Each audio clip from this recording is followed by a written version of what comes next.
Time to say the usual prayer and hope that me clicking go live means that I am now broadcasting to you and I'm not just speaking to the lads as I was backstage. Good evening and welcome to the first of many special live episodes of the Green and White podcast brought to you by Argyle Life. Just to get going, before we start, I'm going to plug future episodes now, and I'll do it through the course of the show. We do have plenty planned over the next 4 or 5 weeks for you. We've got an end of season award show coming up this weekend where some of the lads have been scouring Amazon Prime for a black bow tie. We then have our 2-part season review where we're going to get everybody who's contributed to the Green and White podcast this year to give their bit on the season. And then we might have 1 or 2 very special editions of My Argyle Life. Aaron would be with us this evening, but he had a very exciting phone call about a potential future episode earlier, and he's now lying down in a cold room. So here we are. We can finally sit down and discuss being a championship football club in 2024-2025 after a roller coaster season. And it's something we were promised at the start of the year, a roller coaster season. But I think in all of our times that we've been to Chessington World of Adventures and Alton Towers, we've probably never been on a helter-skelter like that one. It had many highs and many lows, but thankfully it finished with one euphoric high at Home Park on Saturday as Hull City came to town and left with their tails between their legs, just like Leicester City did a few weeks before. So we have an array of exciting people joining us this evening, and we have 3 of our top guests. I can say that because the other 3 aren't with us for another hour, so I can big them up in an hour's time. Podcast regular Graham, first of all, how are you? Fantastic, still euphoric. It was an unbelievable day Saturday, one of 2 or 3 unbelievable days this season, which I'm sure we'll come on to. Yeah, I'm sure we'll be able to touch on 1 or 2 of them over the course of the next hour while we've got you gentlemen. Drew, I'll come to you next, just because, I know that you're in Cornwall and we are hoping that your Wi-Fi is going to last for the next hour. Just fill the Green Army in on your week in the West Country. Yep. As many people know, I live up north in Stockport, and the first day of the holiday was driving down to Plymouth. The second day was Argyle beating Hull, and we're on about, day 4 or 5 now, and you find me in the back of my camper van in Boscastle. If I just, there you go, that's the back doors, having driven for about 10 minutes to find 4G signal, but I've got 4 bars of 4G, and I think we're looking good. Excellent. Let's hope it holds out. And last but not least, joining us for his second appearance on the podcast, delighted to say Plymouth Live's Chris Errington joins us. Chris, are you well? I'm very good, thank you. Yeah, I'm a little bit closer to Home Park than Drew is right now, about a mile as the crow flies. Yes, no, thank you very much for the invite. And we've got plenty of good topics to discuss, I'm sure, in the next hour or so. We do, yeah. It's a pleasure having you all on. In reference to the comments about the curtains, no, they are still the same curtains that starred so heavily on deadline day. They have had a clean, perhaps maybe that's why they look a little bit different. Chris, why don't you kick us off then in the, 27 years done and dusted now covering Argyle for the Herald. Yep. and whatever disguise it's been in since. How does Saturday rank in those big days that we've had? Yeah, definitely right up there. And when you count the Leicester City game, the previous home game to that, which I think you could certainly make a case was one of the best atmospheres I can remember at Home Park. To have back-to-back games like that, we've been a bit spoilt, really. Obviously, an awful lot of pressure involved and tension involved in those 2 games. But no, to see Argyle stay up, Drew, Graham, we'll have all seen Argyle relegated in our times, but to see them go out there on Saturday with that amount of pressure, and there was an awful lot of pressure, wasn't there? And to put in a performance as good as that was admirable. And then obviously getting the result was the crucial thing. But fair play to everyone involved on the day. That was not an easy position to find themselves in. And you go back to the Milton Keynes Dons game a couple of years earlier, on the last day of the season, and high expectations and hopes, and we all know how that game ended. So to play Hull on that last game and play really well and limit a good side to not many chances at all and win it and all the celebrations afterwards, yeah, it was a great day. Definitely right up there. I still can't get past the QPR game in 2004. I'm not sure that will ever get beaten, but who knows? In my opinion, but Leicester and Hull back to back, yeah, very enjoyable. And Drew, you as you mentioned, you don't get many visits to Home Park. That must have really tugged on the emotional heartstrings, that one on Saturday. It really did. And also, usually when I'm watching Argyle, it's 90% of the time I'm working. But I just had a ticket in the Upper Mayflower. Ironically, I was sat behind the same pillar that I used to watch Sparksy getting up and down from his seat in the old commentary box back in the day. Every time there's a corner at Devonport end, so I'm kind of trying to lean round that. Luckily, we scored at the Barn Park, so it was fine. But yeah, it was a much more emotional experience than it usually is, and just waiting when the team eventually came back on the pitch at the end and Rocking All Over the World came on. That's a bit of a moment, really was. Yeah, it certainly was. Graham, were you emotional at the full-time whistle? I know a few of my friends certainly had a bit of a tear in their eye. I mean, you're understandably going to be emotional at a moment like that, aren't you? It was a monumental effort. I actually had my head in my hands for the 5 minutes of additional time. I couldn't look. And every time it went out for a goal kick and Coops took ages and ages to take it, it was joyful. Never been more joyful. Yeah, I won't admit I got emotional, yeah, because what we achieved, given what we've been through this season, is remarkable. As Chris will know, in all the years he's been right about Argyle, this season's story is pretty remarkable. Where we were, what happened in December, the Ian Foster experience, and then the recovery when few people gave us much chance to win many of the last 6 games. And I think we got 10 points and were better than the top 7 in the league in the last 6 games, and ended up with a points per game ratio that exceeded Shuey's over the time he was there in the early part of the season. But not that it matters, but just a point when many were shouting for Neil Warnock to come in at the time. Yes, I'm looking at you, Joe. It was the right decision, and I think what it symbolised was one Argyle, and Simon Hallett has said it many times. I saw him Saturday night in the Dolphin, and that's what he said. It was one Argyle that got us across the line. Everybody was united top to bottom, and it showed on the pitch. And can I congratulate Chris on giving Joe Edwards a 10? Because I'm not sure he's ever given anybody a 10 before. Is that right? Or I might be wrong. I can't remember 100%, Graham, but I think I gave them all 10 out of 10 after they beat Darlington 4-1 on that Monday night in 2002. I think I just got completely carried away by being in Darlington on a Monday night, seeing Argyle win the league title. I think I might have given them all 10s. But it's a rare day. But on a serious note, I mean, how good a performance was that? I mean, I don't like giving 10 out of 10s, obviously, as Graham's alluded to. But I think I was perfectly justified. I don't think anyone could argue that he didn't deserve it. He was just a man possessed. An amazing performance. I think it was so wholehearted. It symbolised the one Argyle. We're all together. Obviously, the waving of the arms. But I think it's the way he went into tackles, and it was an example to everybody, and it lifted the crowd, and we got over the line. And what's more, we deserved to get over the line against a decent side, and that shouldn't be underestimated. I think one thing I did notice was that we kicked the ball long rather than tippy-tapping it along the 6-yard box. And I think playing in their half actually took a bit of the potential pressure off us. And as a tactic, one-off perhaps, it worked well. And so credit to Neil and Nance for sort of deploying that, because I think it helped us enormously. Also, if you look at go on, Joe. If you look at who Joe was marking, Jaden Philogene, only one of the best forwards in this division, and he completely kept him quiet and scored as well. I mean, wow, and like so many times, he caught players by surprise, tackling them, catching them in possession. It's amazing to see. It really was.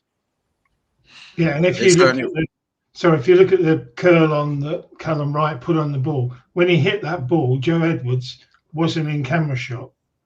he came out of nowhere, because I just went, oh no, what are you doing? And then unbelievable leap, and well, the rest was, I don't remember much of the rest, to be fair. The rest will go down in history, as the phrase goes. And some of the comment, by the way, those who are watching, we've already got good numbers watching already. Do get your comments and questions in. Aaron has now joined us to produce this evening's show. He's still not quite recovered from the weekend himself, I don't think. So he will be showing your questions. So do get them in. We will put them to the panel as the night goes on. We'll sort of go around the group around this, because obviously a lot was made of the Foster. I don't know what it was you described it as, Graham. The Foster, what was it? The Foster experience. Sort of sounds like something out of an escape room. But we obviously had the Foster experience. 60s beat group, probably. We obviously had lost our main man in Steven Schumacher before Christmas. The perfect fit, it seems, between manager and chairman. Then we went through the January of losing every loan player and having to rebuild the squad pretty much. Just with all that thrown in, Chris, I'll come to you first. Simon Hallett's reference that mistakes were made. I think it was a BBC interview. He referenced that mistakes were made, and he wants to put them right and make sure we don't make them again. Just because we've got over the line doesn't mean that an inquest shouldn't take place into what's gone on this season, should it? No, I think you could almost argue the case that the fact that Argyle managed to stay up with, as Graham said, 10 points from the last 6 games sort of highlights the fact that Argyle really shouldn't have been in that position in the first place. And if you combine the two sides of the Ian Foster experience with Steven Schumacher and Neil and Nance, Argyle would have been a lot more comfortable, and we'd all been a lot more relaxed over the last 2 or 3 weeks of the season. So, yeah, I think that highlights the fact that it should have been more comfortable. And what processes do the club have to put into place or consider when they're appointing the next head coach, and what have they learned from this one? I mean, the obvious one, looking at it, is that lack of sort of club management experience, I think, was definitely an issue for Ian Foster. And man management seems to have been an issue. We've all seen the interviews and the clips with people. That isn't a sign of players who've been well man managed. So that's one of the things, if I was on an interview panel or considering somebody, is making sure that you've got somebody who has the experience and appears capable to mould a group of players into a fighting unit. You look at the match day moments video and you see them all sat in that fairly small dressing room. You have to be a really tight, united unit. And if you're not in that tiny little dressing room, things can soon unravel pretty quickly. And looking from the outside in, we don't know for sure, do we? We weren't there. But it did seem as though it unravelled. And I always say a football club is like pushing a boulder up the side of a hill. If everyone is pushing the boulder together, both hands putting their back into it, the boulder will gradually go up the hill, i.e. you'll achieve success. As soon as one or two of those people take one hand away from that boulder, watch how quickly it goes down the hill. And I think Argyle, perhaps under Ian Foster, was an example of that. And Drew, in your opinion, the January transfer window as well, obviously we lost Finn Azaz early after that. I mean, for me, it was goal of the season against Watford, that wonderful strike from the set piece. To lose him so soon and then have to rebuild the squad. Whilst at the time, I think we all conceded that for Ian Foster, it was a bit of a blessing that he could shape the squad that he wanted so quickly. Did it quite work out, that transfer window? If you look at it with hindsight, I think the club strengthened in a lot of the wrong areas. Actually, central defensive midfield, the partnership with Jordan Houghton and Adam Randall, there's not a lot wrong with that. And you could have kept Matt Butcher on as a reserve.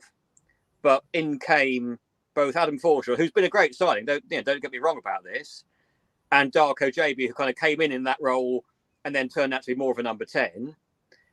And then we didn't get a striker. And the only attacking midfielder we got had been playing in League One very well in a more defensive position. And actually, I think he put in his best performance for Plymouth Argyle in that more defensive position alongside Adam Randall last Saturday. So, you know, and then Lino Sousa, that was a really odd one. It's like, why did we need an extra wing back? What I don't know if there's anything at all in this, but somebody else said that Joe Edwards had been told on the last day of the transfer window he could leave. I don't know whether that's true or not, but actually, well, maybe that was the plan to bring in Lino Sousa. But, you know, again, Villa had paid Arsenal $2 million for him. He'd never played league football. The whole thing, it felt like it all made sense at the time to me that, you know, you play Football Manager and you can get these players on loan that do really well for you. And it all made, you know, okay, so we've got a good young coach with a high reputation and an established working relationship with these youngsters, but then the whole thing is gambled on the premise that these youngsters can come in and rip up the Championship, and none of them were quite ready for it. I mean, Ashley Phillips made the best impact for me. Darko Jaby against Middlesbrough away, that one game was unplayable. He was brilliant, and then he got injured. So there's a little bit of bad luck in that, but yeah, you know, I think what the squad needed. I mean, maybe Ian Foster had a thing about wing-backs. It used to kind of irk me that his first substitution was always one or two wing-backs or one or two more wing-backs. I don't know if that's just the squad he'd left himself with or he just really liked wing-backs. I don't know. But, yeah, it's like we didn't need an extra wing-back. Once we'd signed Matty Soronello, we didn't need Lino Sousa as well. Well, unless you were planning to get rid of Joe Edwards. That's the only explanation I can think of, really. So, you know, I was one of these people that was against Neil Warnock, and my reasoning was as follows. Well, where's Neil Warnock going to magic up an extra striker and another attacking midfielder from? Because that I feel is what we really needed towards the end of the season. We needed someone to take. We needed a Niall Ennis to take the burden off Ryan Hardy, who try as he might, the goals had dried up for him, and he was looking a bit tired.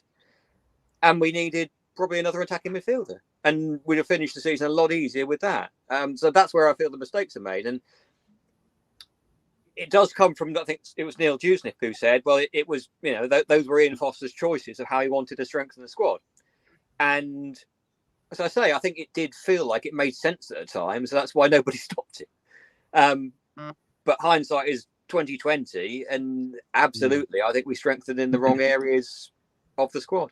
Although the one thing I will say about all this is, certainly if you looked at the post-match scenes at Rotherham, the first game without Ian Foster in charge, and they're all on the edge of the penalty area celebrating with a crowd, and someone shoves Dan Scarr forward and he takes a big bow. Someone else shoves Callum Wright forward and he takes a big bow, and then Kevin Anscombe gives an enormous hug.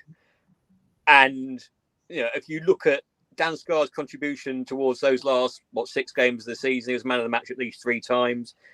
Callum Wright crossed for Joe Edwards to score the goal that kept us up.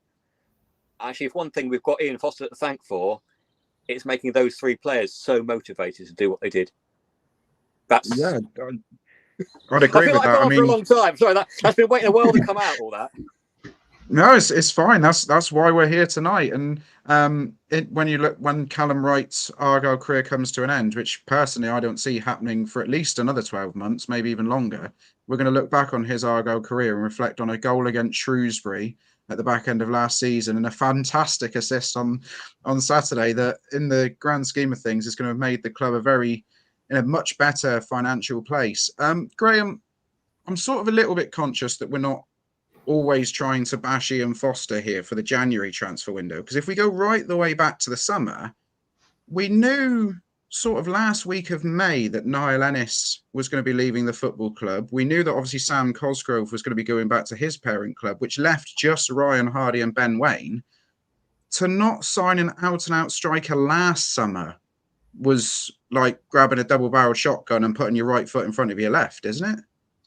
Yeah, I think absolutely right. You only had to look at Ryan Hardy. I think it was the Cardiff game where he virtually crawled off the pitch for all the effort he made. And after that game, he was never the same player again. He never quite had that extra half yard that he had there in the season. Yeah, it was a big omission. I think the rumours were they were looking at Randelovic, who eventually went to Huddersfield.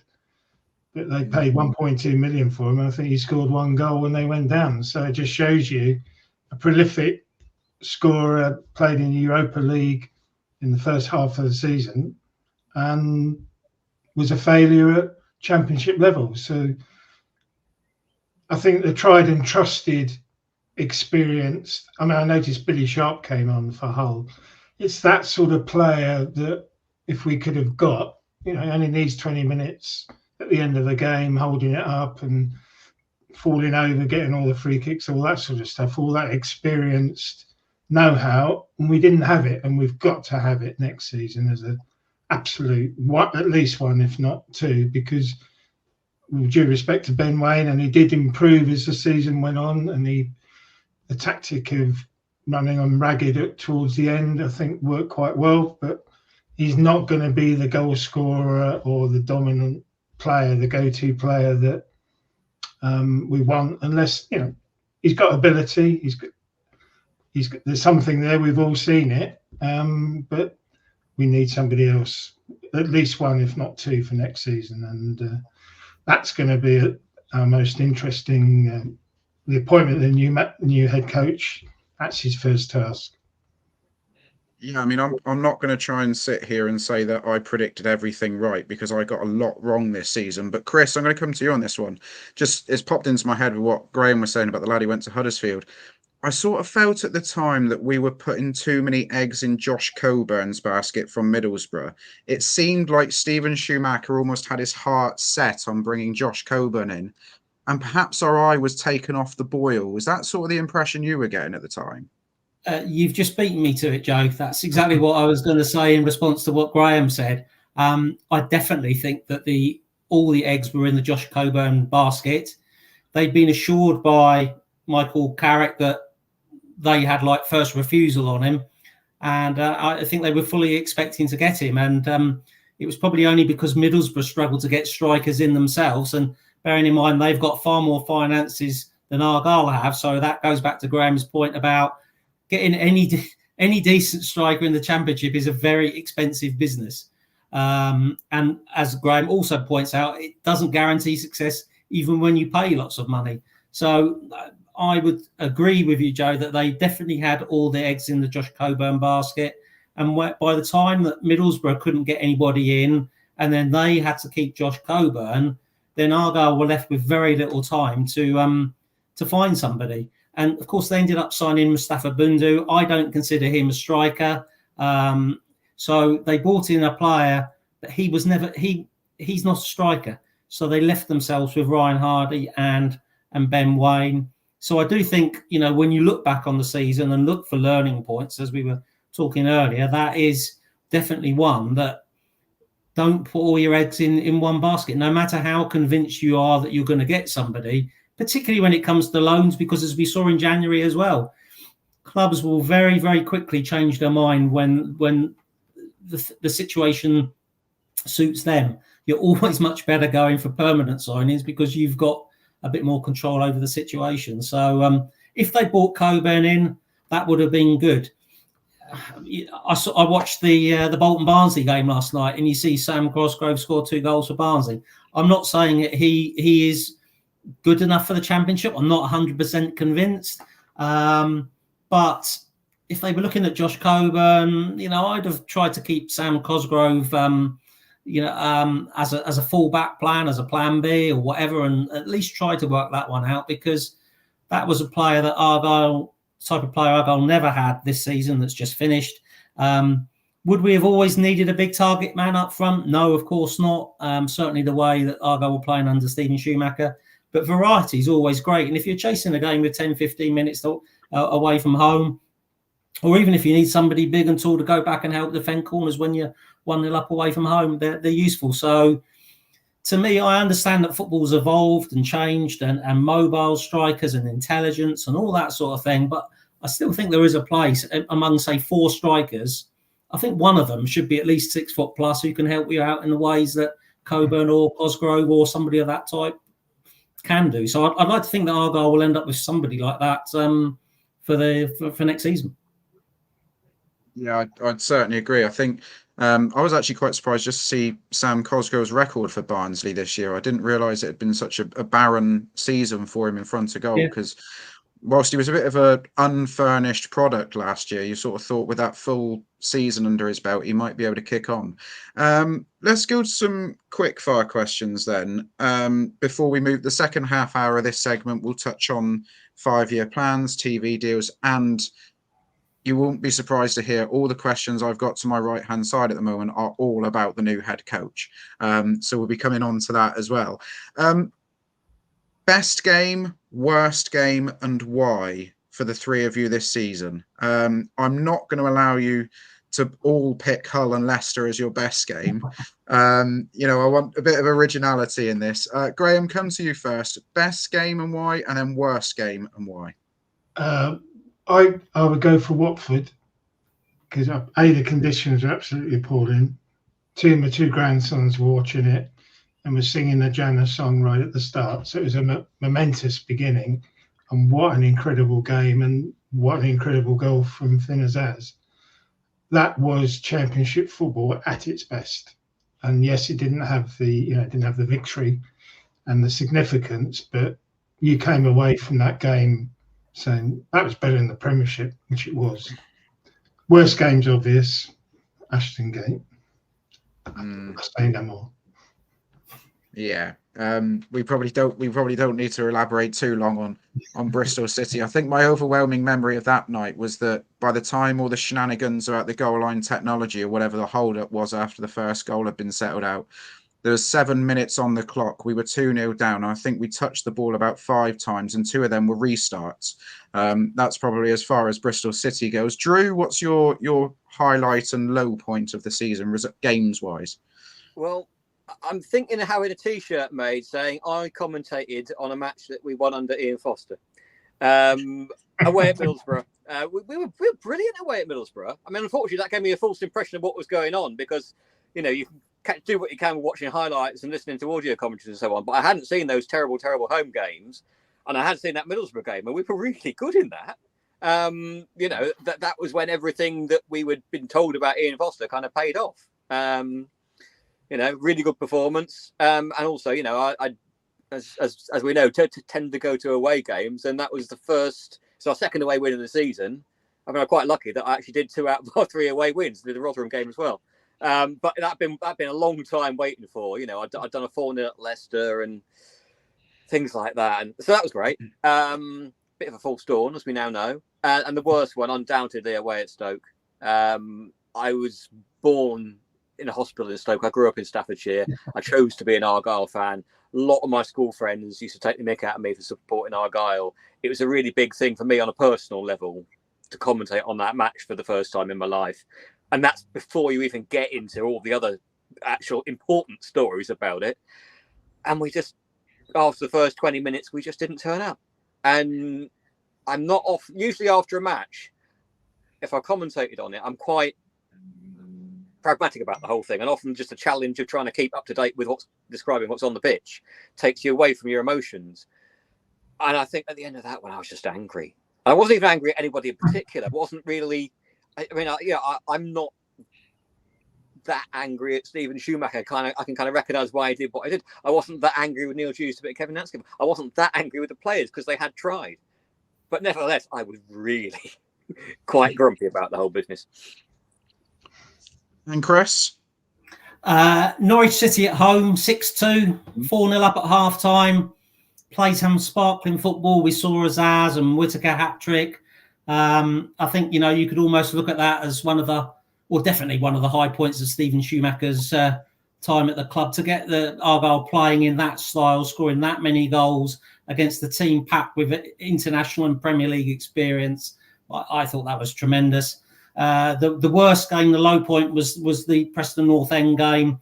I've watched hundreds, probably thousands now, of games at Home Park, and I've never experienced an atmosphere like that in the second half where the fans turned on Ian Foster. I understand why the fans did it, but it was still a thoroughly unpleasant experience and atmosphere, and they lost. And I didn't enjoy that game at all.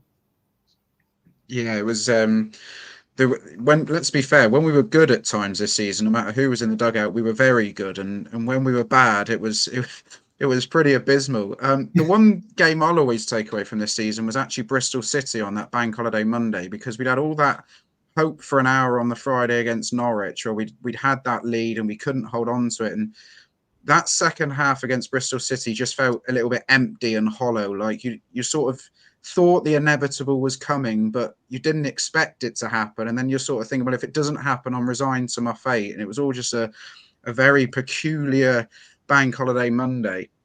So we've reached the half-hour mark. Keep the comments and questions coming in. Aaron's finished his jacket potato, so I think he's going to go back onto starring some questions and showing some comments for me, which will be a great help.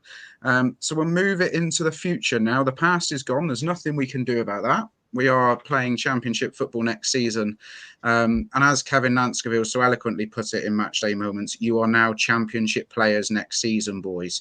The new EFL TV deal comes into play, of course, next year. Now, my basic arithmetic, albeit it never actually got me a GCSE in the subject, lends me to believe it's about 6.2 million value to each club each season. If we were to stay in the Championship for 5 years, it sort of works out about 30 million across the 5 years.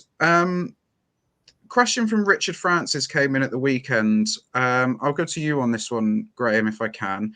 Do you feel that yesterday, obviously this came in on Sunday, do you feel yesterday's win with us will bring us closer to our aim for the next 5-year plan, obviously incorporating this new EFL TV deal? Because, you know, presumably income with hospitality already sparse for next season, and you expect season ticket sales to flourish, and we sell about 3 million shirts every year now. The money's going to be rolling into Home Park, isn't it? So surely it'll elevate the 5-year plan. Well, yes, I think we should recognise that our turnover this season's going to probably be double that of last season. And if you just put that in a regional context, that's probably the biggest growth in turnover of any business in the Southwest. So we shouldn't lose sight of how well we've achieved that.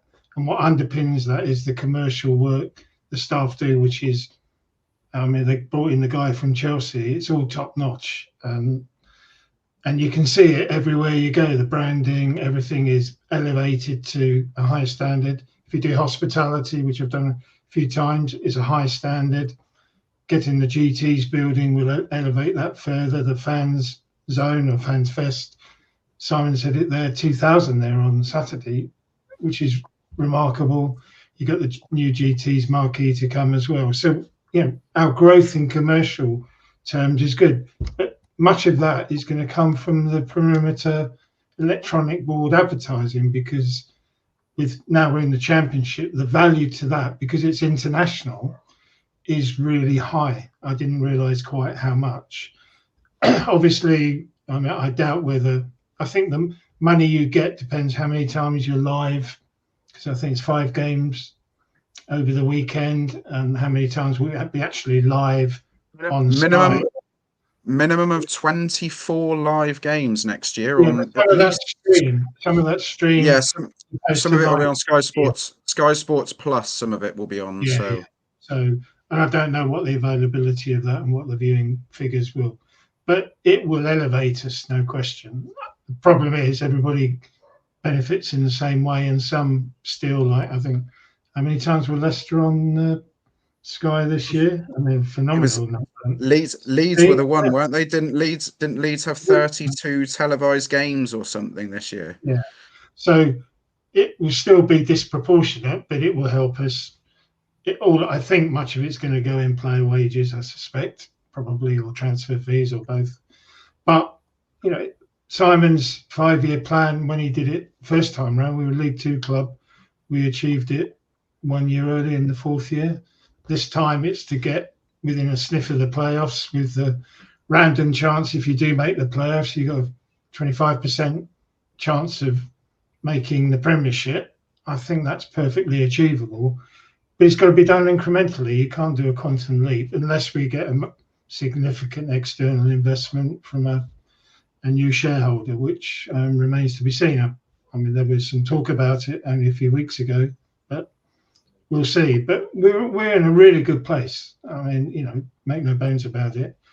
And I think it's a phenomenal achievement. The One Argyle brand, if you call it that, actually means One Argyle top to bottom, and I think we should all be proud of it.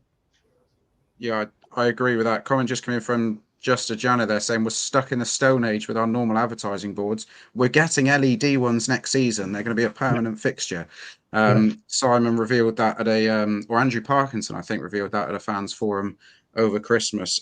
Drew, Steve Riggs at Devonport Enders on X asked us at the weekend, next season is going to be even tougher, obviously, with Portsmouth and Derby, potentially Bolton, and another coming into the Championship. And obviously there's going to be 3 decent sides coming down from the Premier League. Could we be the next Rotherham in the league next season? And how can we keep competing without serious investment? He highlights the fact, similar to what Graham was making there, that the new TV money will help, but the other 23 teams in the league will all be getting the same slice of the pie. How smart do we have to be here, whilst also not being too cheap, to make sure that we aren't a Rotherham next season? Yeah, it is quite a big risk, has to be said. Actually, on the topic of the TV deal, I got into an argument with a former colleague of mine, Matt Slater, formerly the BBC, now at the Athletic. He was actually one of the people that I think found out very early on what's happening at Argyle before we went into administration back in the day. But he was saying what a great deal this is for the EFL from Sky Sports. And I was looking at it from the fans' point of view. Well, actually, if you support a well-run club like ours, it isn't necessarily, because if you want to go and watch the team in the stadium, that's not necessarily a good thing, because 5 out of 12 games are going to be moved every weekend. And he said, well, it's great for a lot of EFL clubs because it will stop them going to the wall, because they'll have debts to pay off. And actually, as an Argyle fan, I sort of thought, well, I support a well-run club that's financially stable. Tough tits. But so that's possibly where some other clubs may need to use that TV money to just keep themselves afloat, keep themselves stable. And no one likes to see a club go out of business. But yeah, I still don't necessarily hold with the fact that just bringing more money into the game is a good thing, because it, as Graham says, it just means everyone has more to spend on player salaries and player wages and player signing on fees and agencies more than anything else. In terms of where, if we don't get external investment, it's got to come from player recruitment and player sales. I mean, it's been the stated aim of Simon Hallett and the board that Argyle can be a place where you identify developing talent, and you develop that talent and you sell it for big money, and then you identify more developing talent, bring that in, and keep repeating the same trick. So without external investment, that's got to be the card we've got to play. So, I would love to see Morgan Whittaker. I'd love to see Michael Cooper stay at Argyle next season. As a realist, well, if good offers come in for them, and we haven't had an external investment, you've got to take them. If you've got to trust your recruitment strategy. I mean, Lewis Gibson's been linked with Luton. I don't know if there's anything in that, but he was an amazing bit of business. He's been an absolute Rolls Royce to the defender all season. We got him for free. So if we can trust the data-driven arm of the club and the recruitment side of the club, and they can find us some more Lewis Gibsons and some more Morgan Whittakers, then, well, maybe it might be all right. But you do have to perform that miracle again and again and again every season. I mean, so, yeah, as I said, it's a bit of a risk. Ideally, Simon Hallett could perhaps find a little more external investment, and that would enable the club to just kind of build more of a platform, perhaps get a couple of experienced players in as well as promising ones, and we can kick on from there. I'm not sure I'm ever going to be able to live down the claim I made after, I think it was the Southampton game, which was the third game of the season, where I said that Lewis Gibson was the best centre half I've ever seen play for Argyle. Whilst he's had a good season, I feel like a kick-on season is needed next year just to cement that thought. Chris, one more question before we go to the questions we got in tonight, because as I mentioned earlier, they're all coming in about one topic. Should we as fans expect improvements on this season, i.e. that 13th to 16th bracket where clubs like Bristol City perennially find themselves in, it seems? Or given the second half of the season and the staff recruitment situation that we're going to be going through, and presumably another turnover of players in the summer as we try and improve the quality of the squad. Are we set for another backs against the wall 21st as a big party on the Barbican celebration? Maybe not a big party on the Barbican, but I think anyone who thinks that Argyle are going to be ready to push up towards mid-table next season is probably kidding themselves. We've touched already on the two teams that we already know that are coming up from League One. They will have significantly more finances, I suspect, than Argyle. And if Bolton Wanderers come up as well, that's 3 ex-Premier League clubs all coming into the mix. There's no weak hitters there. I'll just go back to what we were just talking about a minute ago, Joe. The TV deal is not going to have a massive impact as such because every club in the Championship will get that money. But what makes the big difference and why it was so important for Argyle to stay up this season is that the clubs in League One and League Two will not get that money. And the financial gulf between being a Championship club and a League One club is only going to increase. If Argyle can stay in the Championship for another 2 or 3 years, those clubs in League One that can't get in the Championship, it's almost going to be like the difference between the finances between the Championship and the Premier League. Not as vast as that, but I do think that we are potentially going to see, and I use this in inverted commas, a Premier League 2, where you're going to have some very wealthy teams, and Argyle might well be one of them, not as compared to some of the real big hitters. So I think that's why the TV deal is going to make a big difference. Argyle are going to be well clear financially of anybody in League One. So I think that's a point worth making. As far as what Argyle can achieve next season, as Drew rightly says, it's going to come down to recruitment. How many of Argyle's star assets leave this summer? Hopefully not many, but realistically, at least one's going to have to go, isn't he? And maybe more. And then what kind of recruitment can Argyle come up with? To be fair, the summer recruitment for the last couple of seasons has been excellent. It's the January recruitment which has let the club down. So I think next season, what are you looking for? You're looking for a good manager. You're looking for good summer recruitment. And then when you get to January, you need to be able to try and give that little bit of extra quality, strengthening in the areas that you need to strengthen in, going back to the point that Drew made about, perhaps, identifying areas that didn't really need strengthening. So those are keys. But if you offered me 17th or 18th for Argyle next season, I would bite your hand off now on that one. Yeah, if I'm honest, and people can record this and clip it up, put it on whatever social media platform you like. If you offer me another 21st place on the final day of next season with a Joe Edwards header, thank you very much. We'll go on to the questions we've had in tonight because we've had some really good ones come in as well. This is a good one that isn't necessarily on the new head coach, but on the old one, Chris, and it's for you from Kenny. On the last pod you appeared on, you mentioned that you were going to reach out to Ian Foster. Have you done that, and has he responded? Because he was at the club for such a short time, I never had a phone number for him. So with all the other managers, because they've been around for a while and you've built up a rapport with them, I've been able to get in contact with them. So, for example, when Stephen Schumacher left, I was able to reach out to him directly, and we had quite a good chat after he'd been appointed by Stoke. So I haven't been in touch. I haven't got a number for Ian Foster. I have made an attempt for a third party, shall we say.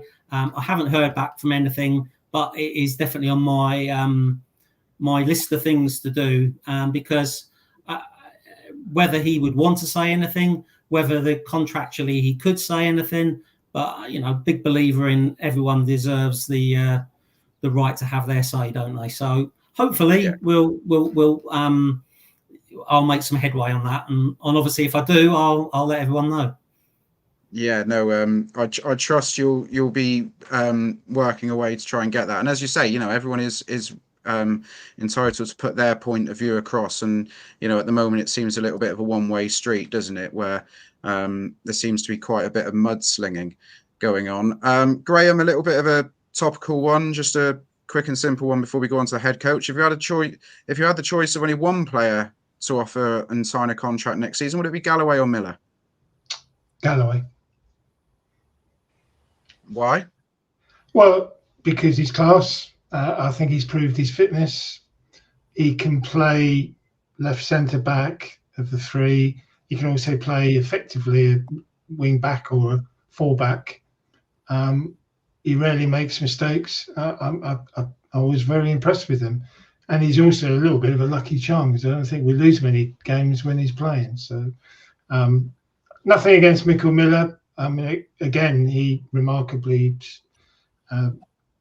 played much of the season without injury, which is testament to either the backroom staff at Argyle or good fortune. I don't know which, but he's very effective. But I'm not sure. I see him more as an advanced player, not as a wing back or left back.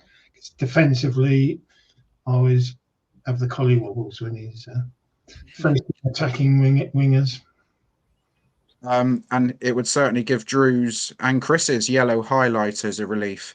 I think if Mikel Miller probably didn't get a contract, he does love pushing the boundaries somewhat. Right, let's the elephant in the room. We are looking for another head coach. It is going to be a head coach rather than a manager, as Neil Dewsnip confirmed post-game Saturday. Drew, just quickly touch on that. Why do you think we're getting another head coach and not a manager? Is it just the way the structure is behind the scenes at Argyle that a head coach suits better than somebody running the show? It's an interesting one, isn't it? It's kind of like, when you get right down to it, these terms are fairly nebulous. That, you know, at some clubs, a manager does something. At other clubs, it's a director of football. We do have an established director of football in Neil Dewsnip, so you know, you would think that the incoming head coach being a head coach would mean that it would be established as certain things that Neil would lead on. But really, it's just the guy in charge. You know, I mean, my day job with BBC Sport, one of the things we have to do is put captions on. I always have to go and look up. You know, like, you know, I don't know. You know, is Roberto De Zerbi Brighton and Hove Albion's manager or head coach? I think if he's actually their manager, but you know, it doesn't necessarily make a lot of difference to me, to be honest, unless you were after an old school, Sir Alex Ferguson kind of manager that wants to sort of do everything themselves. And I don't think that's the sort of Argyle model anyway. I certainly wouldn't hurt to have someone with a bit of championship experience, or failing that, and this is, I think, where we went wrong with Ian Foster, not having someone in the backroom team with good, strong championship experience. I think that was the trouble with Ian Foster, that on paper that one worked, but actually, with hindsight, they should have said, right, well, who are you going to appoint as your number two? Because actually, weeks went past and nobody appeared, and he just seemed to want to do everything himself. And he didn't have any experience at managing a senior men's team in the championship. And that was what was patently lacking. You know, Keith Downing came in the early days of Stephen Schumacher as a very experienced pair of hands. He'd been a manager himself. He'd been a coach at this level, had a good reputation, and he was a sounding board for Shuey in his early days. So I don't mind if it's a head coach, but if it's someone like, for example, Anthony Barry, who's been mentioned, who's doing really well at Bayern Munich, I'd like to think there would be someone else coming in who had already walked the walk and talk the talk and could kind of, you know, be a sounding board for him and a bit of a mentor. Yeah, definitely. Chris, Mike Hughes has been in the comments and said that Ian Foster apparently is on LinkedIn. Don't know whether that's an avenue that you've tried, but thanks, Mike. We also are aware, as I say, we've got really good numbers tonight. Thank you for giving up your Wednesday evenings to join us. Keep the comments coming in. We are aware that Twitter, or X, as Elon wants us to call it, isn't letting you post comments or questions at the moment. So if you want to send in a question, either reply to the tweet that's up with this link, or head over to YouTube or Facebook, get them in that way, and we can show them. You mentioned there, Drew, about, you know, potential people with experience, etc. Obviously, we've two people in the dugout who've just got 10 points from 6 games. They've got a better points per game than any manager we've had this season, yet neither of them want the job. I don't know what's wrong with them. One man who potentially has become available in the last 24 hours, Chris, is Liam Rosenior, who I thought conducted himself with a huge amount of respect and humility at the weekend. and actually even before the game that went amiss, said quite a few nice things about Argyle. We'll obviously know plenty of Argyle from his dad's time as Torquay manager and his own playing days. Is he a realistic choice for head coach, do you think? And, you know, is it surely worth the club just asking the question, do you want to come and have a chat?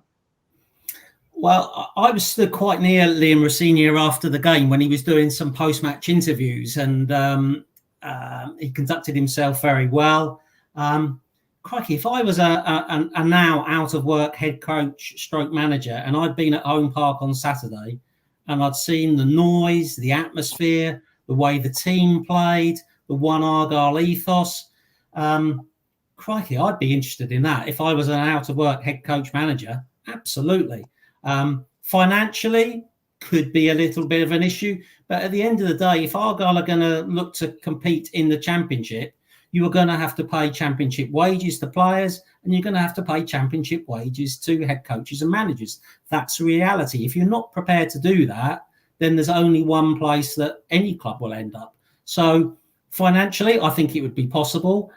Would he be interested? I can't believe he would not be interested in managing the club, having seen it so recently.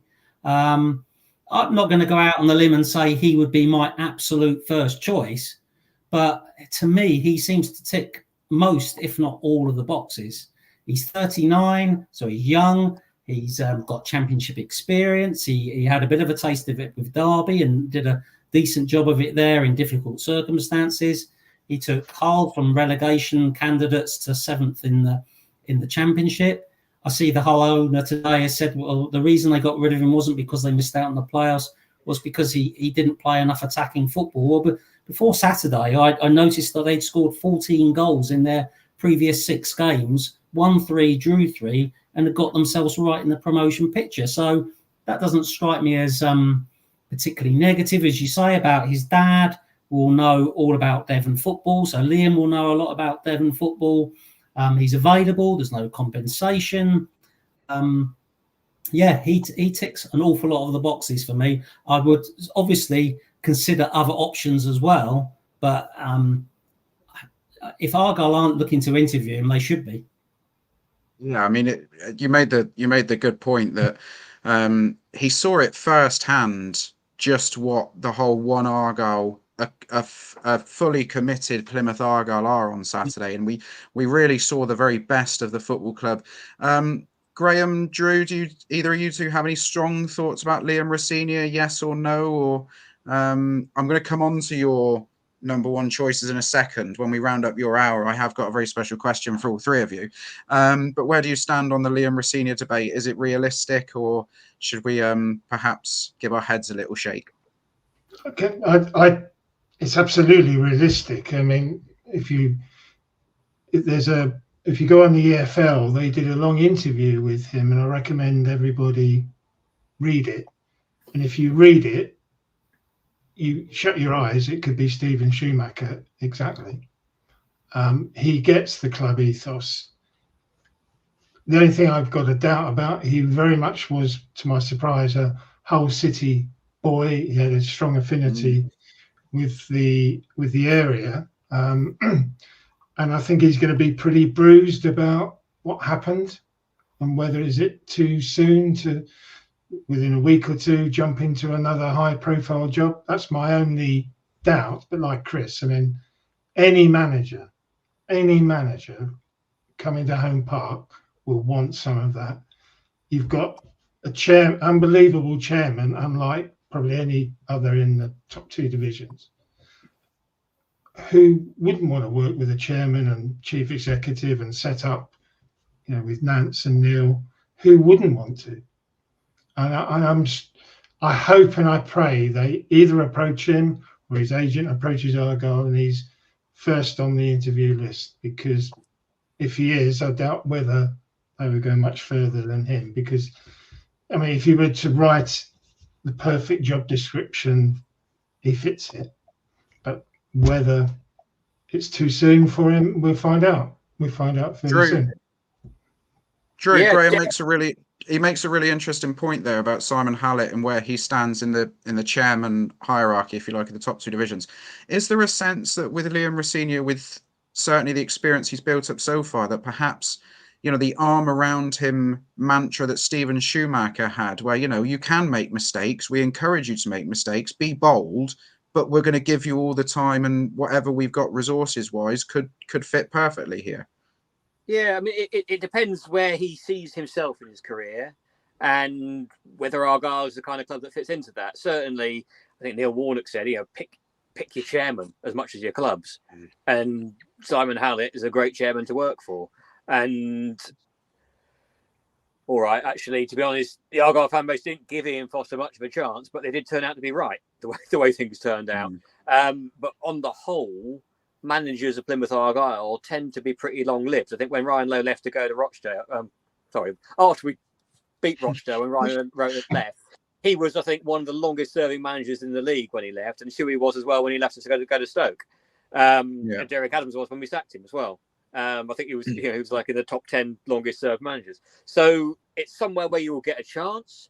The resources available to you might not be that great, so that could be. That might be something that Liam would want to consider against whatever else out there might be available to him. But yeah, get him in, have a chat. I would certainly want to at least explore some possibilities and find out how far apart the two parties are, and could they, and kind of be brought closer together. If so. Yeah, and if Liam or his agent turns around and says no, we're not looking at the moment, then so be it. But at least we've made that move, haven't we? Before I come on to the final question, then, because we've only got you gents for another couple of minutes, because you do have Wednesday nights to enjoy. I think Drew's off to get himself an ice cream in Boscastle, hopefully, and enjoy what's left of a lovely evening. Chris, just fill us in. Dan Underwood asks, any news on a front runner for the head coach job? Obviously, as far as we know, Neil Dewsnip only saw the list himself yesterday. Just fill us in from what you know about what sort of timeline we might be looking at. I mean, they had a list, and obviously Liam Rosenior's cropped up as an extra one, hasn't he? So that just shows you how flexible you need to be. I think Argyle will be conscious of the fact that they want to get somebody in swiftly, but they won't want to be seen by the fan base as rushing into something, because that potentially would leave themselves wide open to the accusation that they didn't consider all possible options. Although clearly the fact that Ian Foster left on Easter Monday will have given people at the club a chance to do their due diligence already, and have a few ideas on people. And obviously, because we were only in the market for a head coach not that long ago as well, a lot of the same names will be on the same list. In terms of an appointment, if I was a betting man, I think one of the last 2 weeks in May, give it a couple of weeks maybe, 2 Wednesdays time, somewhere around there, back end of May, get somebody in, and that gives that person the whole of June basically to prepare, get squads, get things planned. I would imagine with the season starting a little bit later next season, August the 10th and 11th, the weekend, I would imagine pre-season training 1st, 2nd, 3rd of July. I haven't had any sort of confirmation about that. So somebody back end of May gives them the whole of June, and then off you go for pre-season start of July. That's my best guess. Lovely. And the final question then, this was sent in by somebody, I can't remember who it was, and I'm going to make myself out to look an idiot if I get their name wrong, but I won't go as far as trying to guess who it was sent us in. But somebody did ask us for each of the panelists this evening. We're going to ask everybody, even the three lads who are coming on in a second, one realistic signing that you would like to see Argyle try and go for, and one realistic choice for head coach. We're essentially going to draw up a list of 6 realistic head coach choices. Hopefully we'll get 6 different ones, just to add a bit of variety, but one each from all of you. So I'll let Chris think, because he's pondering away there. Graham, I'll put you on the spot first. One realistic player and one realistic shout for head coach. Until yesterday, Aziz of Reading, but he signed an additional year. That doesn't mean that we couldn't offer a fee for him. If you saw some of his goals certainly last season. It reminds me of Elise of Palace, who Chris will be very familiar with. Same sort of player, the sort of player that could make us a lot of money. So that would be my choice, because when it was rumoured we were after him in July, I did look him up, looked at his show reel, and I thought, blimey, he looks a player. So if we don't get Liam Rossigna, I'm in the Anthony Barry camp. I know that will disappoint those who don't want another Scouser, but if you look at the people that he's managed as a coach, and by manage, I mean, if you're putting on training sessions for Ronaldo, De Bruyne, Tielemans, all those sort of elite players, you've got to be pretty good to command their attention and respect. And he clearly has that. Otherwise, Bayern Munich wouldn't have paid €1 million compensation to get him to be assistant to Tuchel. And reputedly, he's the best set-piece coach around. And boy, do we need a set-piece coach. We certainly do. And of course, we have to remember that Thomas Tuchel is leaving Bayern Munich this year. So no compensation, which might have been an issue in January, I'm just saying. Feasibly, Anthony Barry may well be unemployed at the end of the Euros, where I understand he's committed to Portugal actually this summer. Yeah, I do think if he was offered a championship level job, knowing that he'd be out of a job at Portugal after the Euros, I would have thought there'd be an option for him to go if it meant his future career. I would have thought, but I might be wrong. Drew, one realistic player option and your realistic head coach shout. Don't know how realistic a player option is. I would love to see Jack Stevens come back to Argyle. Strong with right side of defence. If Southampton are looking for an upgrade in defence and he becomes surplus to requirements, I'd love to see. I mean, I saw his first team start as a 16-year-old away at Huddersfield. There's a romantic in me. I'd love to see him just come back to the club. He was part of that lost generation, along with Christian Walton, actually, that lost generation of young Argyle talent that never got a chance to play for us because they're all sold off to keep the tax man at bay. So that's my little pluck out from left field on that one. Realistic, I don't know whether it is or not. There's a guy called Will Still, just been sacked by Reims in the French Ligue 1. He's a very interesting story because basically his way into football coaching came from playing Championship Manager and Football Manager. But nevertheless, he's managed a relatively unfashionable French side to a top 10 finish in Ligue 1. He's got a pretty good reputation. I do wonder if Sunderland have actually got their eye on him. As I think someone on the chat just mentioned just now, that could be a problem with the Rossigna as well. But again, worth having a conversation. That's all we can do. There's hope for us all yet if we can still land jobs in professional football or Football Manager. Chris, one realistic player and head coach shout. I don't want this to happen, but if Michael Cooper were to move on this season, this summer, which is possible, I would look at Victor Johansson, the Rotherham goalkeeper, as a signing. He was excellent. They absolutely loved him at Rotherham, and I love the fact that he put money behind a bar before the last game of the season for 600 free pints for the fans. He sounds the type of guy that we would like at Argyle. So if Cooper went, and I hope he doesn't, Victor Johansson, I think probably I'm going to be a bit more on the experience rather than the Anthony Barry Will Still train of thought. So I would look at Gary Rowett, who I think was unlucky to lose his job at Millwall, did a pretty decent job at Birmingham in difficult circumstances, good championship experience, worked at clubs that sometimes have to punch above their weights a bit. So I would go for, I think he's definitely worth looking at anyway. Yeah, I mean, presumably, hopefully, well, fingers crossed that Tony Mowbray's may be over his health issues to resume the Birmingham job. I somewhat feel that had he finished the season with Birmingham, perhaps they might have been a bit more of a different force. That's not to say that Gary Rowett did a particularly bad job. I just worry that Mowbray would have galvanised them. Gentlemen, it's been an absolute pleasure having you on for the last hour. Graham, thank you as ever. I think Aaron is going to get you on for a couple of the review pods or some of the ones for the end of the month if you're available. Yeah, which is great. And Drew and Chris, it's been a pleasure to welcome you into the Green and White podcast family this year. I know that we're trying to sort out a couple of specials with you both throughout the summer. So fingers crossed this isn't the last time we see you on the podcast, but thanks for joining us. Been a pleasure. Thank you. Thanks for the invite, Joe. Yeah, and look forward to catching up later in the summer, maybe.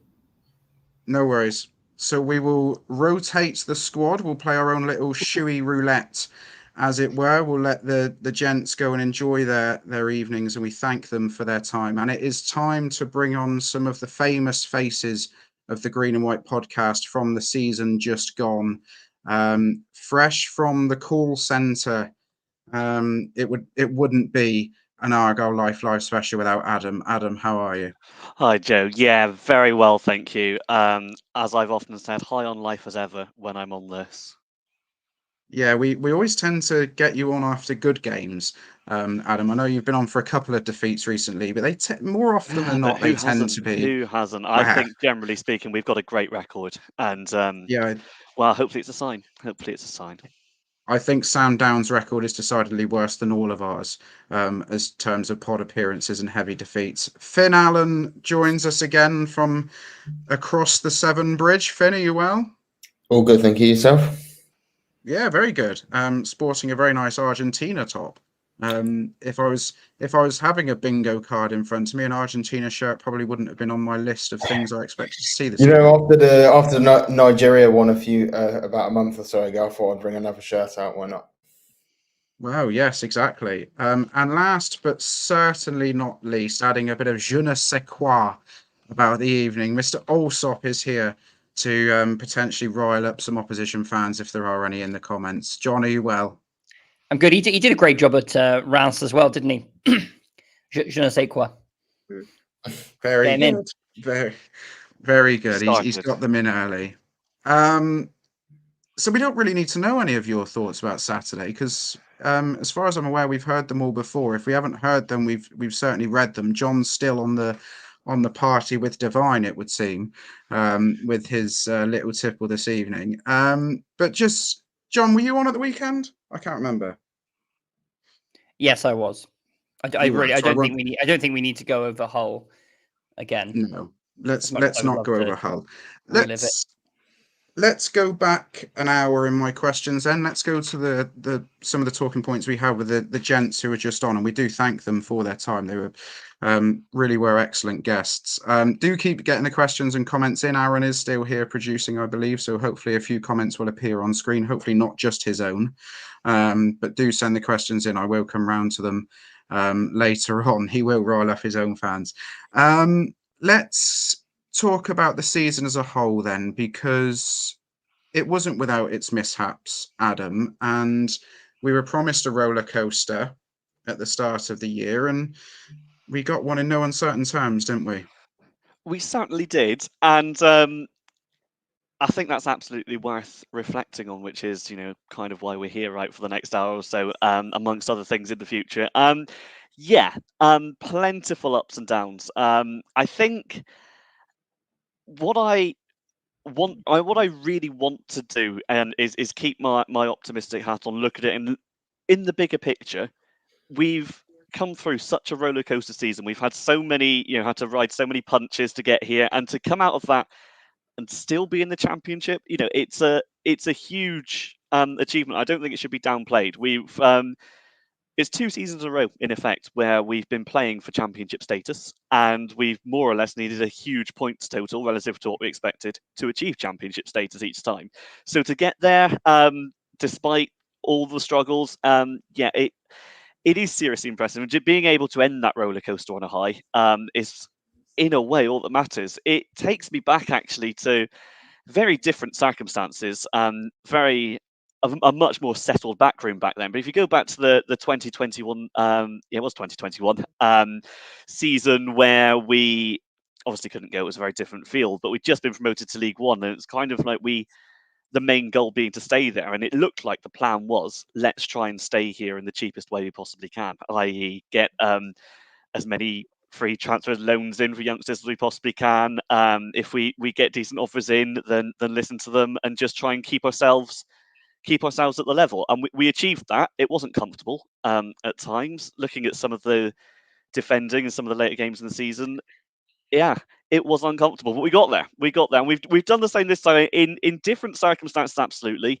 To go from Schumacher to Foster, I think we've covered that plenty of times, and we certainly will. It was very much chalk and cheese worth of style. But I think ultimately, if you look at the January window, again, we've gone into a situation where we're letting players go where we can, like Butcher, Gillespie, people like that.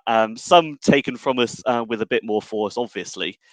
And we've brought in, again, those young loans, as we did in 2021, to try and get ourselves into the, or rather stay into the Championship the cheapest way we possibly can. It's not exactly gone that way. I mean, hiring and then sacking Ian Foster have taken a lot more out of the budget than, well, anyone would have liked. So it could have been done better, but ultimately, we're in a situation where the club's coffers really ought to look quite good. This is pre-TV deal as well. We are in the level that we wanted to be. Just the comments. I've missed them. Thank you, but yeah, I mean, thank you, Back. Thank you, Paul Back. I'm using your surname now. Look, this is what this season has done to me. I'm an absolute mess still.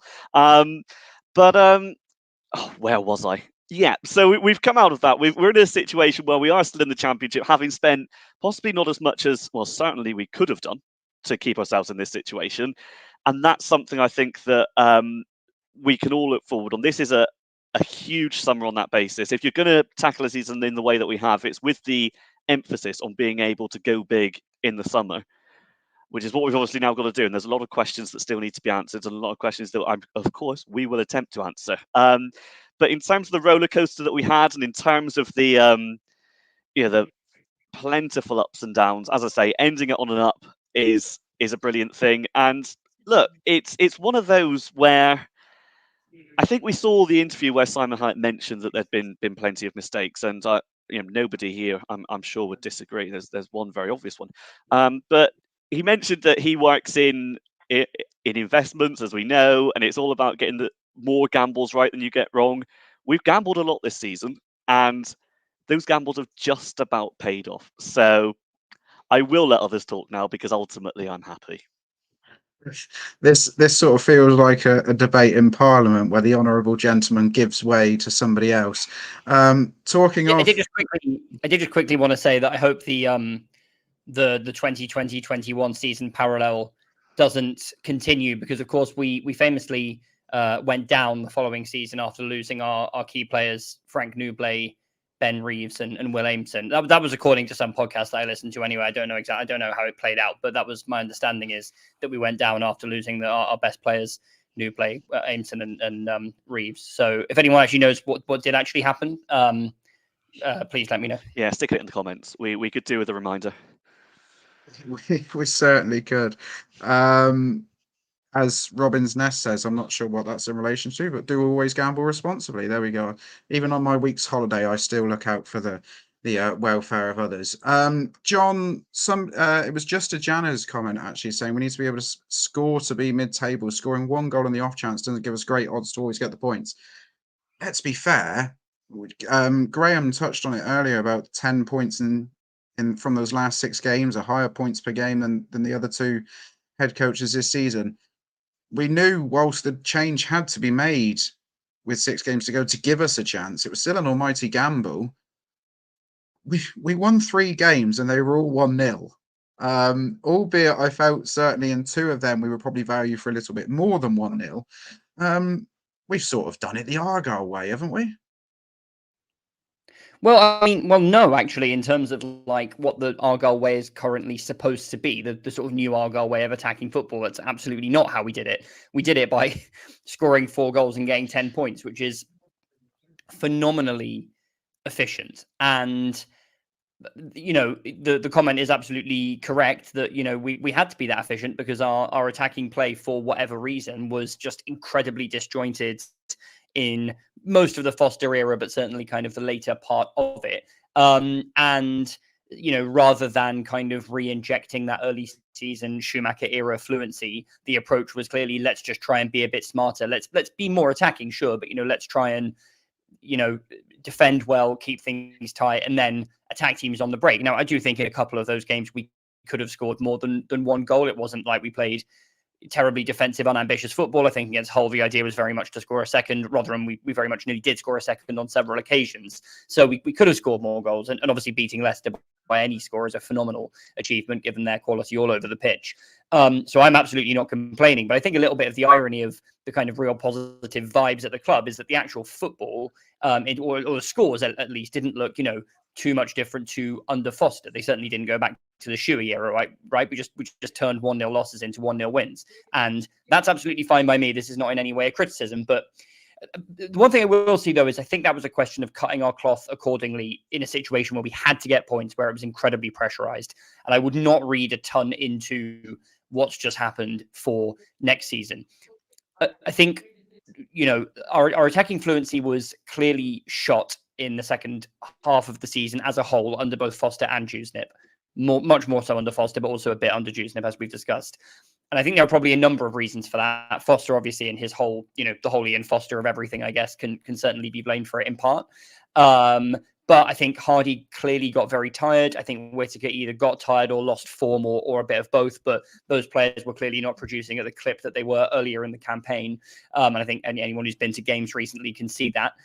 We lost Finn Azaz, which didn't help, and we didn't replace him with players who ever looked comfortable in behind the striker. So, and teams, probably figured us out that there is a dividend when you come up and a kind of, a bit of an unknown quantity, especially given that we didn't play exactly the same way under Shuey in the Championship as we did under Shuey in League One. There's always going to be a bit of an X factor, and then if teams work out how to stop that, and you lose just one great attacking player that gave you that X factor, you can go from scoring 6 goals in a game once to scoring 0 or 1 goals pretty much every week. So obviously that was a problem, but next season is going to be an entirely different ball game. We are going to lose Whittaker. I think it's pretty safe to say we are going to. I have no idea if Hardy will go or not. I was pretty set on the likelihood of him going just because of how much of a premium there is on good strikers at the moment. But after his kind of goal drought towards the end of the season, I'm less confident about that now. But it could absolutely still happen. His overall numbers for the season were very good. We could have a completely different attack. We're going to have a completely new manager. So it really depends on the style the manager plays and the quality of the attacking players that we sign. We could easily go back to being a kind of Shuey ball team that are incredibly gung-ho. We could go to being a team that maybe are better than that in the sense that, they do know how to shut up shop, but they're still rampant going forward. Or it could be a bit more of a pragmatic approach. I just think that we don't know, and trying to massively extrapolate from the second part of this season just gone is a little bit of a fool's errand because so many variables are going to be different. So, yeah, obviously massive improvement is needed in that area. If we go into next season having lost Whittaker and Hardy and signed one League One winger, then I'll be extremely concerned. But I think, we have to hope and expect that will not be the case. And I just acknowledge, which I think is exciting as much as it is scary, that we just have no idea how it's going to look next season. And I, for one, am very much looking forward to seeing how it shapes up over the summer. I should caveat this, John, by saying I cast everyone's mind back to the night that we appointed Ian Foster, and I think that both me and you were equally as excited because we didn't have a clue what was going to come next. And with the benefit of hindsight, I wish we weren't as excited. Finn, I'm not going to set you up here for an almighty rant, but there was every possibility that had things gone wrong on Saturday, which, let's be fair, it wasn't far away from going pear-shaped. I can't remember any situation where 7 of the bottom 8 all won. It seemed to be whenever we got a result, everybody else got a result at the bottom of the league.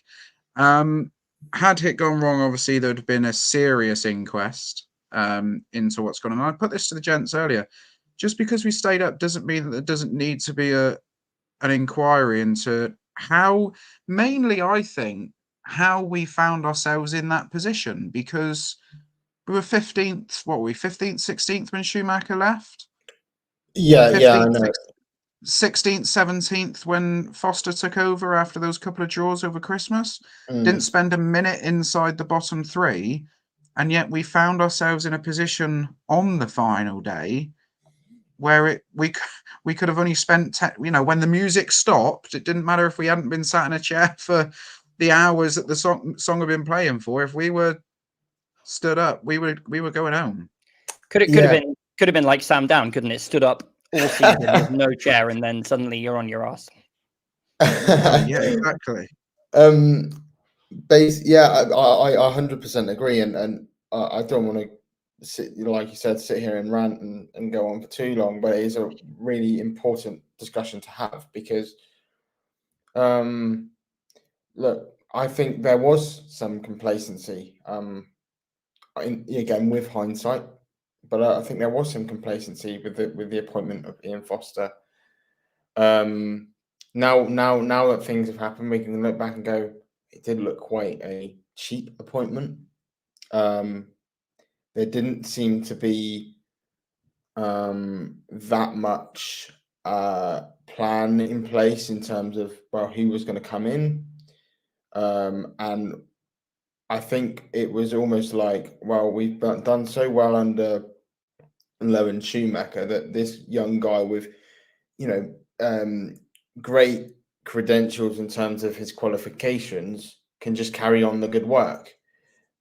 But most football fans and people who watch football, and especially people who work at clubs, should know that that's not usually the case. And I think we'd be doing ourselves a disservice if we'll come on to managers in a bit, but if we get a big name, say, and he comes in and he starts to do well, then great.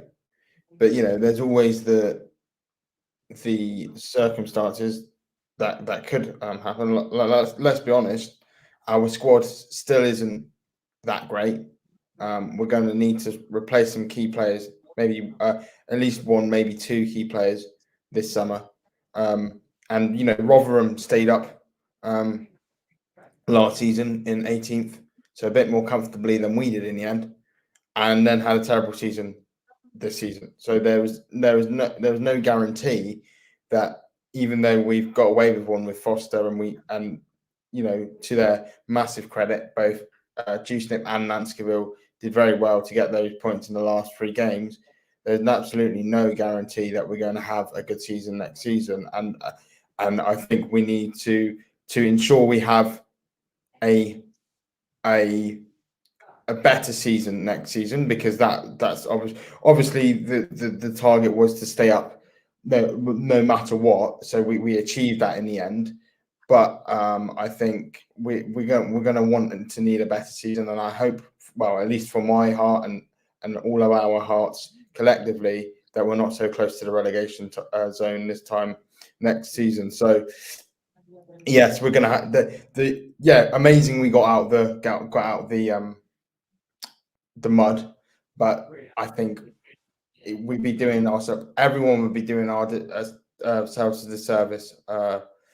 Parkinson, Hallett, Dewsnip, Nanskiville, everyone's still involved with the club, if they didn't sit down and take some collective responsibility and work out how that process in appointing Ian Foster went so wrong. And to be fair, Hallett and Dewsnip have both kind of alluded to it without really sort of developing their points on it too much.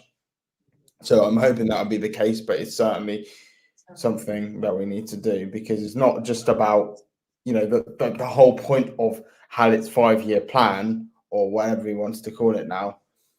It's a 5-year plan. You don't in a plan you progress. You don't just do one good thing and then kind of rest. It's got to be a progression, and for it to be a progression, we don't want to have a Rotherham next season. I don't know. Bristol City seems to have had a plan for a while and seem quite happy not to progress. John, sorry. Yeah, I was gonna just say I do agree with Finn, and obviously don't think for 1 minute that there shouldn't or indeed won't be some kind of review of what went wrong with the Foster appointment and everything else. But it is a dynamic league, and I think there's a little bit of revisionist history going on here that this was like entirely self-inflicted. This was a league at Christmas where, yeah, we was in lower mid-table, but we'd been like 19th or sort of 18th or around that kind of position. A position, by the way, that we could have actually finished in if we got 2 or 3 more points for much of the season up to that point. And we'd also, when Shuey left, just come off the back of a couple of games against some of the weaker teams in the league, which we had won by the skin of our teeth in the last minute. Now, obviously, a win's a win. And obviously, I'm a huge Shuey fan, and he did an amazing job for the club and the city and everything else. I'm not trying to say that that's not the case, but it's not like we collapsed from, just to pick a very hypothetical example, which has no basis in reality, 6th in the league under a manager who was then harshly sacked to bring in a former MLS and Premier League legend, and then collapsed into 22nd place. It's not like that happened. I don't know if that ever has happened, but that didn't happen to us. So we weren't like we weren't hugely clear of it at any point. And the other big factor, of course, is that in the first half of the season, we looked comfortable because there were 2 teams in the relegation zone who looked awful. Sorry, 3 teams in the relegation zone who looked awful, 2 of whom went on astonishing runs after gambling on managerial appointments that, were probably maybe not quite as much of a gamble as Foster because they had men's experience, but, like big gambles that both just paid off, not only a little bit, but handsomely. So, it was incredibly unlucky, really, in many respects, that 2 of the bottom 3 teams who looked dead and buried at Christmas went on these insane runs. And very unlucky in the end that we needed 51 points to stay up, which is a high total. And I think, evidence for this, we've discussed, I think it was mentioned on the previous installment, that we were on better form in the Dewsnip Nanskiville era than many teams in the top 7, I believe, maybe all of them, in terms of points. And we ended that period, the same as we started it in terms of distance from the relegation zone, maybe even closer. I think I may have dropped out here. Anyway. John's internet is clinging on for dear life. He's drifting in and out. Yeah. John, if you are going to curse, can you hear me? We can hear you. Can you hear us? Don't know. We'll come back to him. Please do not swear if you are unmuted and you're back. But there we go. Adam, somebody mentioned in the comments, and it was Graham mentioned it. I think it was Graham mentioned it earlier. It's been a long night. Or it was a comment that appeared on screen earlier, and certainly John was nodding. I can't remember who it was that sent it in. Let me try and find it. It was Argyle Till I Die, actually. Said Hardy loves Plymouth, but he had to give 150% every game this season against some of the best defenders in English football because of a lack of a striker. Somebody referenced earlier the Cardiff game where Hardy essentially crawled off the pitch, and he was never he probably wasn't the same player again after that night. Now, whether or not he picked up an injury that day, we'll never know. There have been rumors. I saw somebody mention in the comments earlier a rumor about. Sorry, I'd just like to interject to say, whilst I think that is also the case, that was literally one of the best performances I've seen from an individual player at home park that I can remember. So. Yeah, I mean, he, as I say, he gave us his all that day. And as I say, I managed to mute myself. How's that even possible? Anyway, back to it. There was a comment came through earlier about somebody suggesting that he might be suffering with long COVID or something towards the back end of the season. But the broader point I'm trying to get at here, Adam, is the summer recruitment. We can all bash the January recruitment as much as we like, but the point I put to the 3 chaps earlier is the summer window. We knew early that Niall Ennis was leaving and Sam Kozlov was going. Even though we stayed up by a point or whatever it was in the end, it was absolutely criminal not to get another striker in, wasn't it? And in hindsight, putting all of our eggs into Josh Coburn's basket was not a wise move whatsoever. Yeah, no, it wasn't. I couldn't agree more. I've said it. I've probably until I'm blue in the face on this podcast. Yeah, we gone into 2 windows now, knowing we need a striker, and we've not signed a striker at either one. Again, there are caveats to that because getting a striker is not necessarily the easiest thing in the world, particularly one that's going to do well at championship level. But it's not impossible. We saw, we've mentioned what Sheffield Wednesday did. They looked dead and buried for a while before they brought Danny Roll in. They also brought in Ugbo, who'd been on loan from France at Cardiff and had done very little, but they'd seen something in him, brought him in, and he's scored a number of vital goals as well.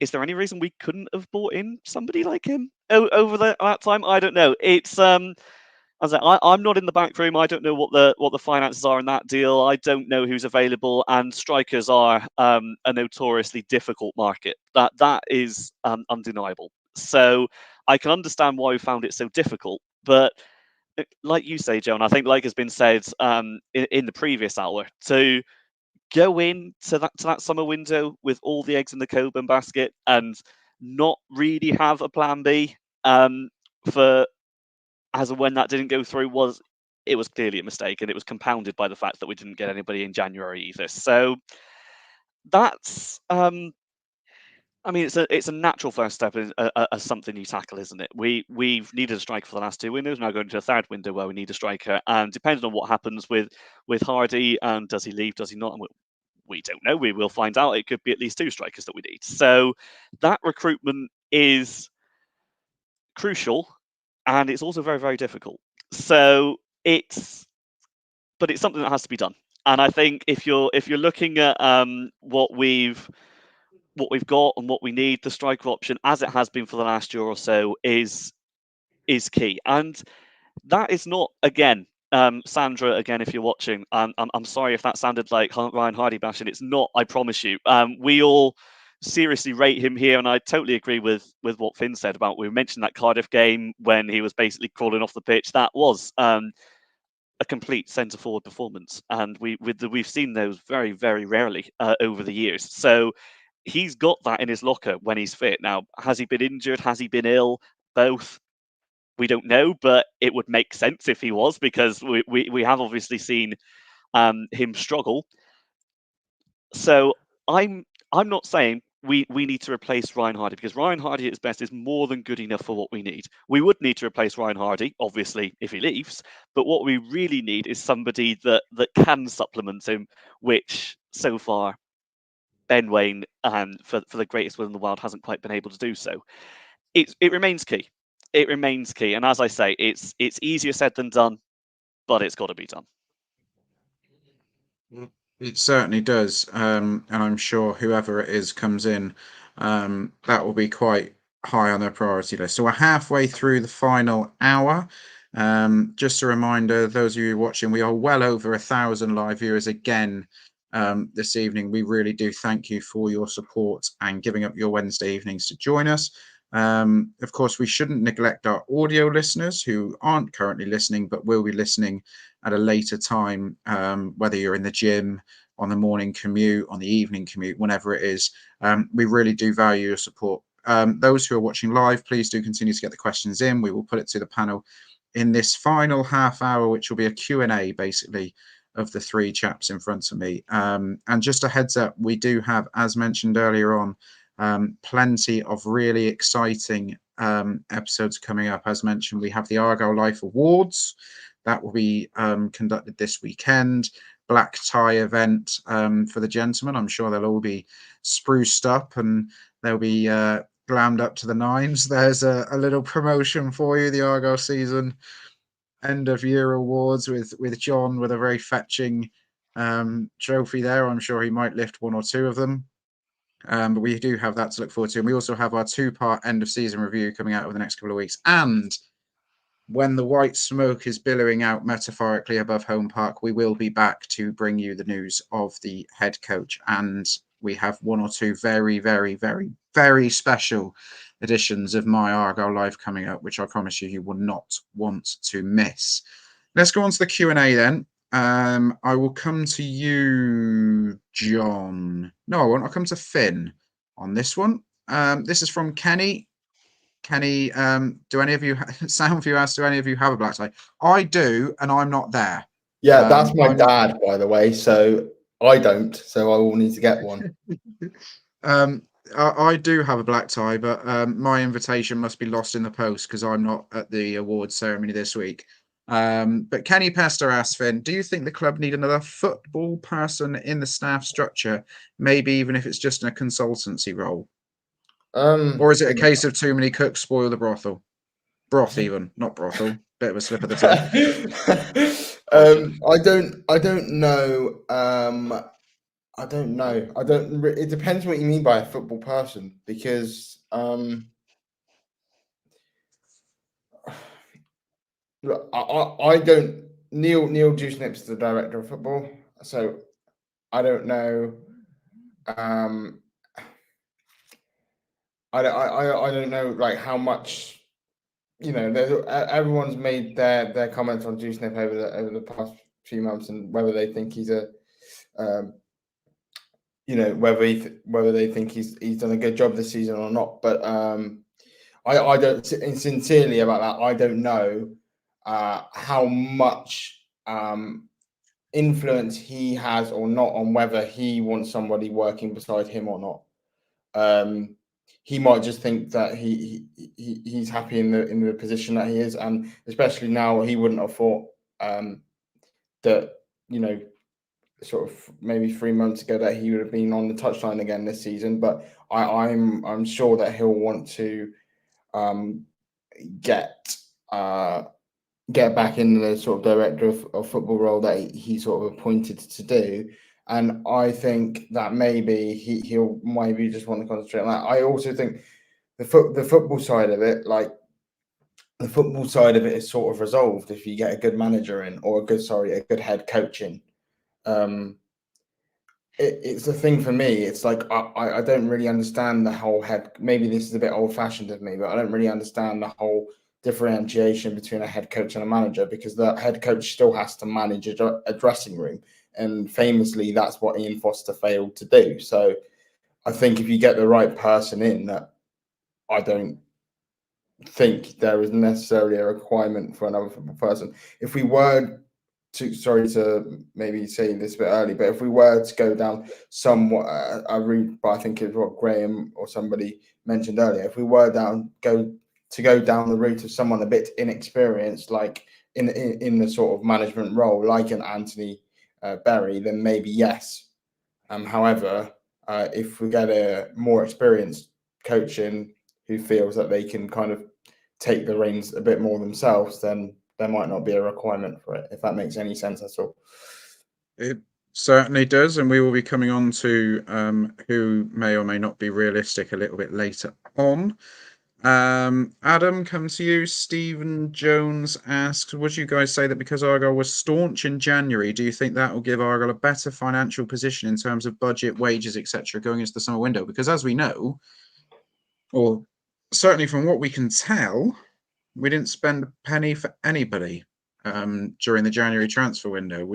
By all accounts, from that initial statement that was put out by Andrew Parkinson after the sacking of Ian Foster, that the funds were there for Foster to do with what he wanted, and they're saying he didn't. He will invariably say that he did use what was offered to him. Would you like to think that we're in a better position come the summer window? Absolutely. And it goes back to my long ramble at the start about trying to survive in the cheapest way you possibly could. Did that bring some complacency with the way that we brought Foster in? Yeah, I think it did, but it worked. Eventually, we got ourselves over the line. So yes, I would suspect and I would think that in the back of Argyle's minds, that was completely part of the plan. We were never miles away from the relegation zone, but by the end of January, particularly after we'd given Leeds a real run in the cup as well, it looked for all the money that survival was going to be comfortable enough. And I think there would have been a plan there with more than one eye on what we wanted to do in the summer, in terms of keeping as much in the coffers as we possibly could, getting the new TV deal in, which I know has been spoken about, and possibly investment too. Who knows? That's another question. But again, staying in the Championship and not spending too much is invariably going to have helped with that. I've already mentioned the TV deal. It adds at least a couple of million onto Morgan Whittaker's value. If we're not necessarily going to be in a position to keep him, but our hand is not going to be forced nearly as much now that we're in the Championship as it would have been had we had we gone down to League One. So that all adds up, and comparing that or should I say pairing that with a relatively cheap January holds us in good stead. The only thing that I don't know, or how much of an impact it may have had, is obviously how much it cost to bring Foster's tenure to a close. Will that have undone everything in terms of the saving and whatever was in the piggy bank over January? I truly don't know. It may have done. But regardless, you would like to think, and I'd certainly like to think, that having that eye on the summer and the fact that we've just got us over the line, with a January window where we spent very little, is going to mean that we can, for the want of a non-cliche way of putting it, cash in this summer and do what we need to do. Similar to what we did with the last three chaps, I'll ask one more question, then we'll come on to the elephant in the room. That is the head coach search that's going to occupy most of our timelines on social media in the coming weeks and days. Paul Burke asks, John, looking at the teams coming up, is the lower half of the championship going to be even tougher next year? Obviously, I mean, for me, my own personal opinion, Portsmouth and Derby already are a significant upgrade on Rotherham and Huddersfield were this year.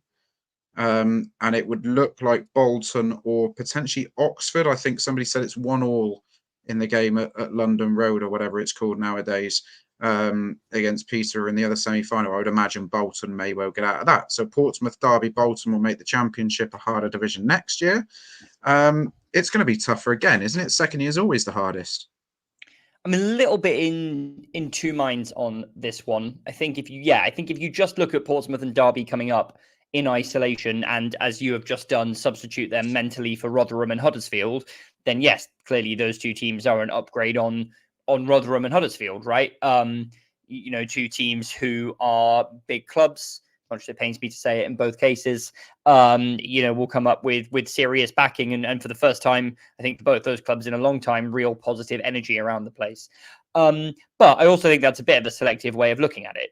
If Oxford come up in the playoffs, which is perfectly possible at the moment, in my view, even if Peterborough come up, I would say that team is the one that's going to be more comparable to Rotherham in terms of size, expectations. If Oxford come up, that will be a phenomenal achievement, but they'll have kind of also won a bit of a League One playoff lottery, having only really got in on the final day after struggling under their new manager for a bit before it all kind of clicked. I mean, that's not a team I would necessarily be super scared of, without wanting to disrespect them at all. It'd be an amazing achievement for them to get up.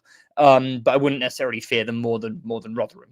At the beginning of this season, I think pretty much everyone who I know had Rotherham bottom of their prediction bracket, but I don't think anyone necessarily thought they'd be so bad, right? Or certainly I didn't. So, so from that point of view, I think it's possible you get it's more accurate to say Rotherham versus the playoff winner. Now, if the playoff winner is Bolton, I think we have a ton of reason to be scared of Bolton per se. I think they'll make more of a competitive fist of it than those other playoff winners. So really, you're looking at Pompey and Derby as a one-to-one comparison with Birmingham and Huddersfield. And I think Huddersfield, I would agree, are weaker, albeit still a team that got, in the end, 45 points, I think, in the end, which is not a terribly bad effort, and have some good players. And then you'd have also to compare to a Birmingham side who really should not have gone down on paper at all, who are, I think, actually a very strong side on paper, who played very well against us at home park in the 3-3 draw. Who in another season would have stayed up themselves if they hadn't made some absolutely terrible management decisions over the course of the season. So there's that aspect of it. Then there's also the kind of unknowns, right? Like you don't know which teams might get into financial trouble and get a points deduction. That was something that was a big thing in the Championship 2 years ago. It wasn't a factor this season. Obviously, with the TV money, you would maybe think that would be less likely, but there are some badly run clubs out there that are one kind of random freak change of ownership away from being in a very difficult situation. You then got a batch of teams who stayed up this season where I'm looking at them and thinking they could really go either way. Now, we are one of those teams, but so are Sheffield Wednesday. I think that they clearly owe a huge amount of their success staying up to Danny Röhl. If he walks out and takes the Sunderland job, which is something that's being rumoured, if he takes a job abroad, his stock is incredibly high at the moment. Do I trust them to replace him with a great manager? Well, their last two appointments have been him. He was great. But also Xisco Munoz, who made them the worst team in Championship history over the first 12 games. I don't think their squad is that good, personally. So I don't necessarily think they're going to be great shakes next season. Blackburn as well, for me, if they lose Smodics, I mean, they were enormously dependent on him last season. Millwall, I'm not at all convinced by Neil Harris as a long-term appointment for them. He obviously did an amazing job as a firefighter, but in terms of the direction that club wants to go, I don't know if he's the one to kind of pull that together. So look, this isn't me predicting that any of those teams necessarily will be bad, but I also don't think those teams are necessarily going to be great. And I don't think we should assume that those sorts of teams will finish above us. Then, just to finish this point quickly, you've got the top end of the league, and you're losing two of the best teams in Championship history, statistically. Maybe three if Leeds go up through the playoffs. I mean, even Southampton, not in that bracket points-wise, but they're very, very good. And coming down, you're getting three teams who are not as good, in my opinion. Unless Norwich win the playoffs, in which case you'd still have Southampton and Leeds at this level. But Burnley and Sheffield United have nothing short of disgraced themselves in the Premier League this year. I'm sure, they'll come down and get promoted again because that's the yo-yo way these things work. But I don't think they're going to come down and get 97 and 96 points and be the top two. I really, really don't. And Luton as well. I mean, they've had a right good go in the Premier League, but they're probably going to come back down, and who knows what could happen to them. They could lose Edwards. They could lose key players. Luton, I could really see anything from bouncing straight back to the dream is over and they sort of sink back towards mid-table again. So it could be a lot more of an even league next year. You could be seeing more teams taking points off each other, which already was a factor in the run-in this year, more so than at other points of the season. I just think it's impossible to predict right now. So while Portsmouth and Derby coming in is scary, on paper, I also think there are reasons to be more optimistic and more bullish about how we might fare compared to other teams. I absolutely love the fact not only has he spent all season trying to rile up the fans of teams in the Championship, John is now taking aim at teams still currently in the Premier League. I think this is great content. You're going to sit there and tell me Sheffield United didn't disgrace themselves this season? I would challenge any of their fans to say they didn't disgrace themselves. They're embarrassment. It's just facts. Sorry. I'm not going to say that at all. The decision to bring back Chris Wilder alone was probably frankly disgraceful. But anyway, that's for a Sheffield Wednesday greasy chip butty podcast rather than an Argyle Life green and white podcast conversation. So let's discuss the elephant in the room then. We're in sort of the last 15 minutes of the show tonight.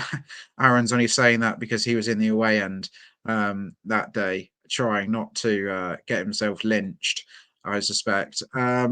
Let's talk about the elephant in the room, as I mentioned, about the head coach search. We heard from Chris Errington just under an hour ago now that he believes we're sort of looking at a 2 to 3 week time frame, really, to get the head coach in. That would give them the whole of June before coming back into pre-season a little bit earlier. Of course, one thing we hadn't thought of is, I don't know what Aaron's supposed to be producing. He's only showing his own comments at the moment. For Christ's sake, do your job, man.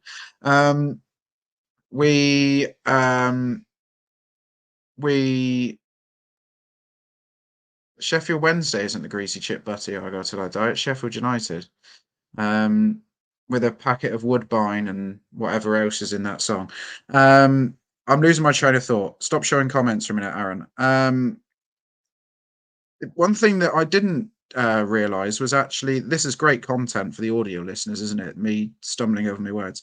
One thing I didn't realise earlier on was actually that the season starts a little bit later next year, 10th and 11th of August, which I suppose in a way, although it's only a week, obviously sets pre-season back a little bit, so it does give that extra bit of breathing space for the new head coach to come in. We'll go straight for this one, Finn. Is or was Scott Parker a realistic option? Realistic, maybe. I wouldn't want him. I think I don't know if we'll come back to managers again in a minute specifically, but I think that the whole manager that's just been sacked, which I think will be on everybody's lips soon. There's an argument to be said, and I've kind of gone back on this for a little bit, but there's an argument to be said. He underachieved this season with quite a big budget. And then you compare him to Scott Parker, and Scott Parker has only ever done well Fulham team, who had a ridiculous amount of talent for this division and a lot of money, and then brought Bournemouth up in a similar situation. And then when they went to the Premier League, he complained about not having enough money and then got sacked. So no. And then they were kept up on exactly the same budget by Gary O'Neill, who had no managerial experience. Yeah, absolutely. So he's not the. I don't get this whole obsession with Scott Parker, to be honest with you, just because maybe he's English and stuff. And yes, he's a young manager, but he's not the guy. He is not the guy, the type of guy that's going to come in and do well for us. No.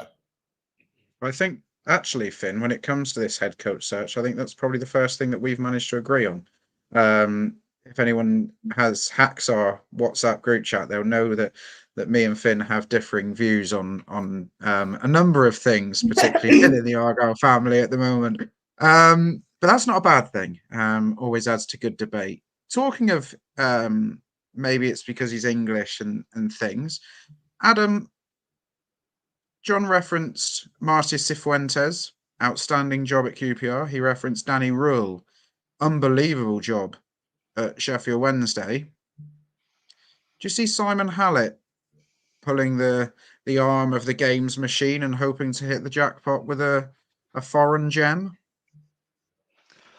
I don't see why not. And I certainly think, considering how we know the number of applications that came in the last head coach search, the idea that we want to spend our time getting the best possible candidate, there's no reason at all why we wouldn't be having a look, right? I know it's obviously a gamble.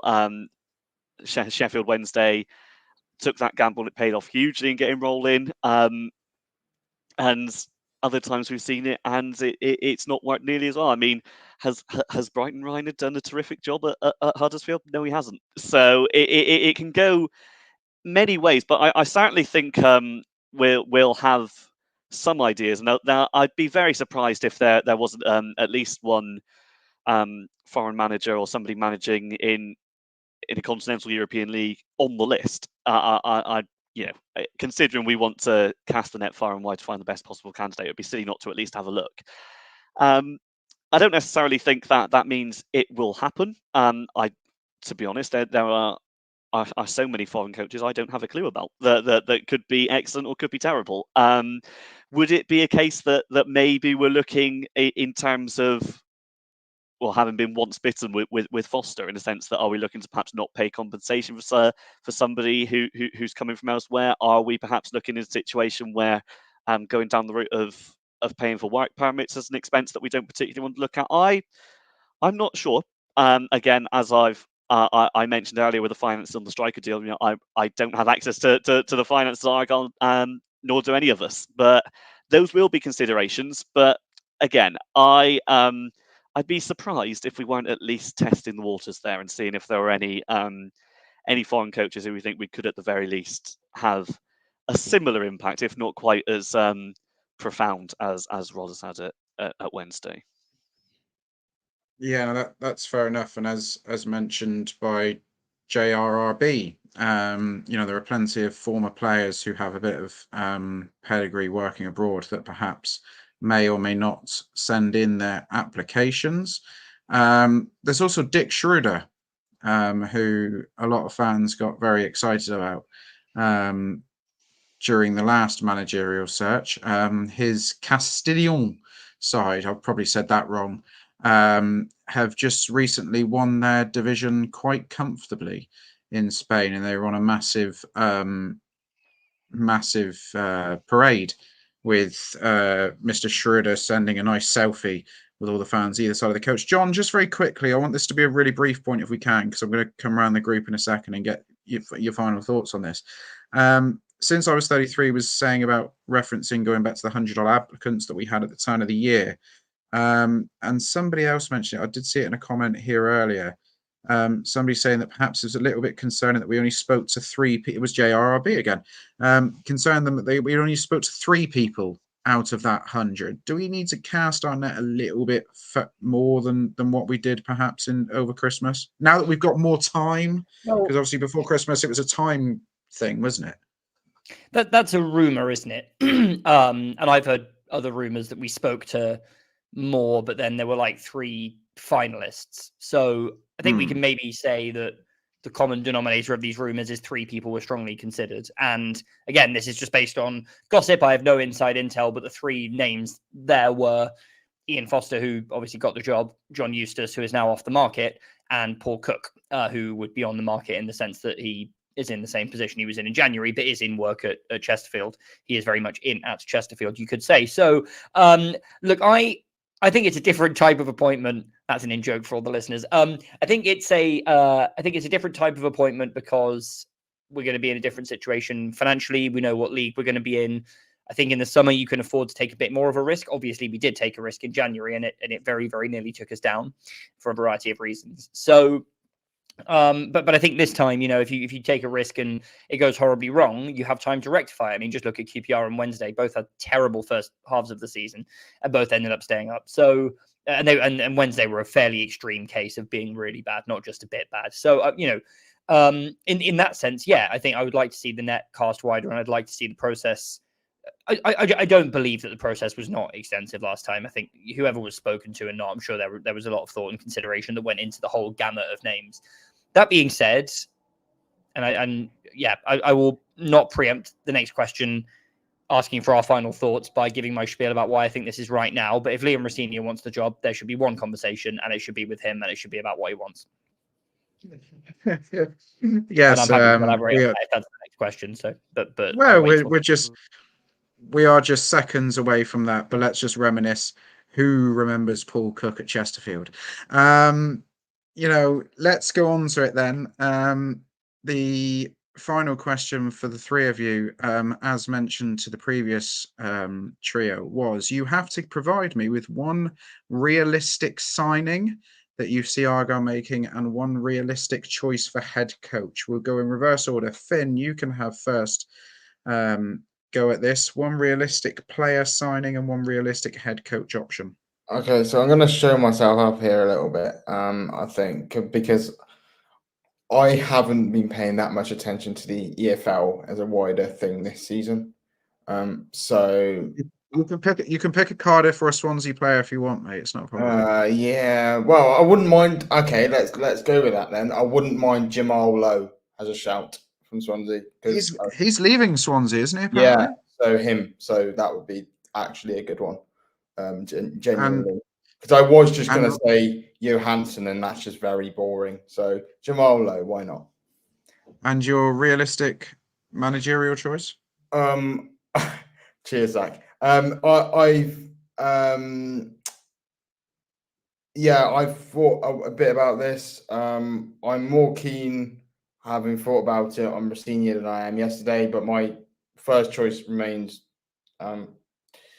Michael Skubala from Lincoln, because I think he had them playing some really decent football. And yes, there's an argument to be said that Lincoln should have been doing better in the first place. Don't know who their manager was before, because again, like I said, I haven't been following the EFL that closely.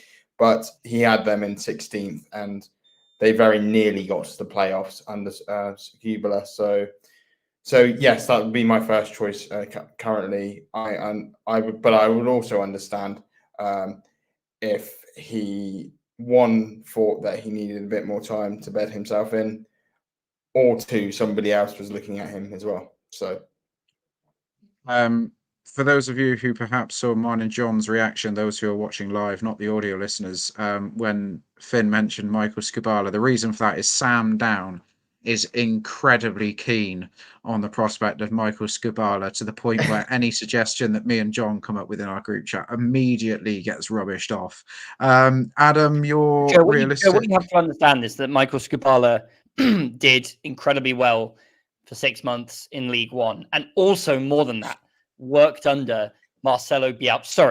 Sorry, actually turned out it was Jesse Marsh, not Marcelo Bielsa. Jesse Marsh. Those two are basically in all seriousness, to back that point up, like we've said we need for more experience. So Rosenior, for example, might work in that case. However, if we want to go down the Shuey route, like Ian Foster had no league experience whatsoever, and I think that was a problem. Yes, it's only 6 months, but Schumacher had no league managerial experience either. So I think the experience thing isn't necessarily like that important. However, I also do understand the point of view for the need of some prolonged league experience at least, or even championship experience as the next manager.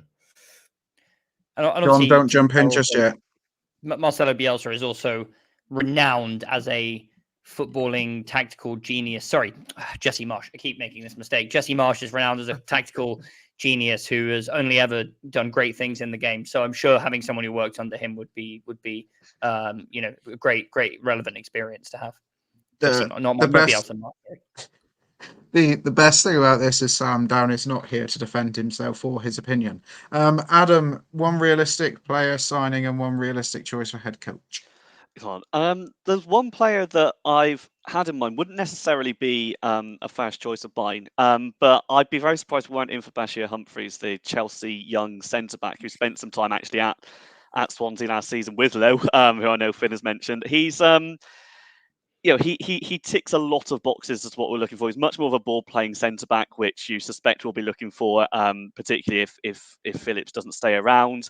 He's done the standard things. He's represented England at all sorts of youth levels. Our hierarchy for sure will know all about him and be looking at that. Want to go further? Born in Exeter, it's not exactly far away. Yeah, I think he's someone that with a bit of championship experience could take the Luke Condell route, being on loan at Swansea one season, doing okay, and then coming to Argyle next term to further that development. Because I think had he had the full season at Swansea before he got, I think it was an injury in February, and he's only just made his comeback on the final day there. I think he'd perhaps be looking higher up the pyramid. But I think right now, I think he's 21 years of age. I think he's someone that will certainly be having a look at, and it wouldn't surprise me if at the here and now at the very least would be a Phillips upgrade. In terms of the head coach, I know I would have mentioned Scooble, and I know John wants to mention Rosenior, so I'm going to throw Michael Duff into the mix. He's someone where I've kind of had a feeling based on nothing in particular that that we're going to choose him. I've got no idea, right? It's completely gut instinct. I've got no insight at all, but we know he built up very well in terms of what he did at Cheltenham and later Barnsley. Swansea, where I guess, hey, he brought Bashir Humphreys in. Maybe it's all coming together. I didn't even think of that. But he obviously didn't have the best of times, but I think he'd be keen to have a run at a championship club who are going to be perhaps a little more forgiving, particularly in terms of style of play. Now, that's not to say he'd be my first choice, but it's just the fact that, as with you, Marcus, it wouldn't be my first choice, but I wouldn't be totally against him either. There's a few that have been mentioned both by the previous guests and these two on the screen who I think I'd want a closer look at. But if that doesn't happen and we get Duff, I genuinely think it would be a safe pair of hands. Whether it's a safe pair of hands that we need is another conversation. But again, I wouldn't be against it. John, I think we know who your realistic choice of head coach is. Well, I want to preface it by saying that, I'm not, joking aside, I'm not closed-minded. I'm closed-minded to Scott Parker. I'm not closed-minded to Skubala or Duff or Anthony Barry. I can genuinely see kind of upsides for those shouts. Skubala and Barry, I think there's very limited evidence. In Barry's case, pretty much none. In Skubala's case, not sure how much you can extrapolate from a few months in League One, albeit a very impressive few months. But those are appointments that would excite me.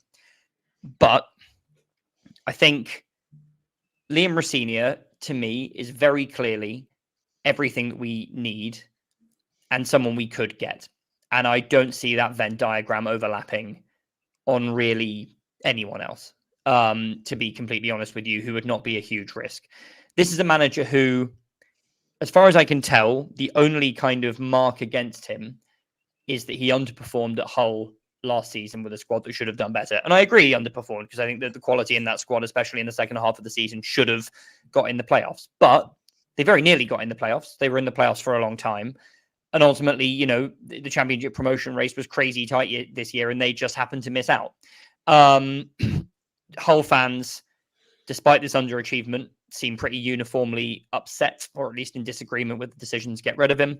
The Hull owner has come out, I believe, today and said that it was about philosophy rather than results. It doesn't seem like there's really anyone in Hull who has a bad word to say about Liam Rosenior that doesn't just constitute some kind of footballing disagreement. I would also argue that Hull is an incredibly different situation. Hull now is an incredibly different situation to Argyle at the beginning of next season. He was essentially tasked with managing a parade of high-quality Premier League loanees, the sort of players who are never going to come down here. I don't want to say in a million years, because who knows, but, not in anywhere near the near term. We are not signing Carvalho, Zarori, Philogene not on loan, but, I don't think on loan. But these are players we're not signing. And managing that kind of squad with all those, I imagine, egos, but certainly trying to balance all of that incredible quality when that's not really your experience prior to that in the game, I think is really difficult. But, when Rosenior came into Hull, a lot of their fans were very fearful they were going to go down. He kept them up, and then this season they finished 7th. And throughout that time, there have been some real flashes of very progressive football. He's clearly an excellent coach. Then there was his experience at Derby before. Correct me if I'm wrong, I don't believe he was ever the permanent Derby manager. I believe he was still technically in a caretaker capacity when Paul Warne came in last season, but he actually started the season okay at Derby. I think, again, for a club of that level of expectation in League One, maybe you could say he underachieved by not having them up there with us, with Ipswich, with Sheffield Wednesday, or whichever combination of those it was who were up there in those early days. But this is a club that had just been through extraordinary trauma, right on and off the pitch. And also, by all accounts, during that period of trauma, he was the number 2 to Wayne Rooney. And the strong rumor all the way through that period is that he was the brains of the operation. And with, respect to Wayne Rooney, I think that subsequent evidence would suggest that those rumors are probably more likely than not to be true, given the subsequent managerial trajectories of both.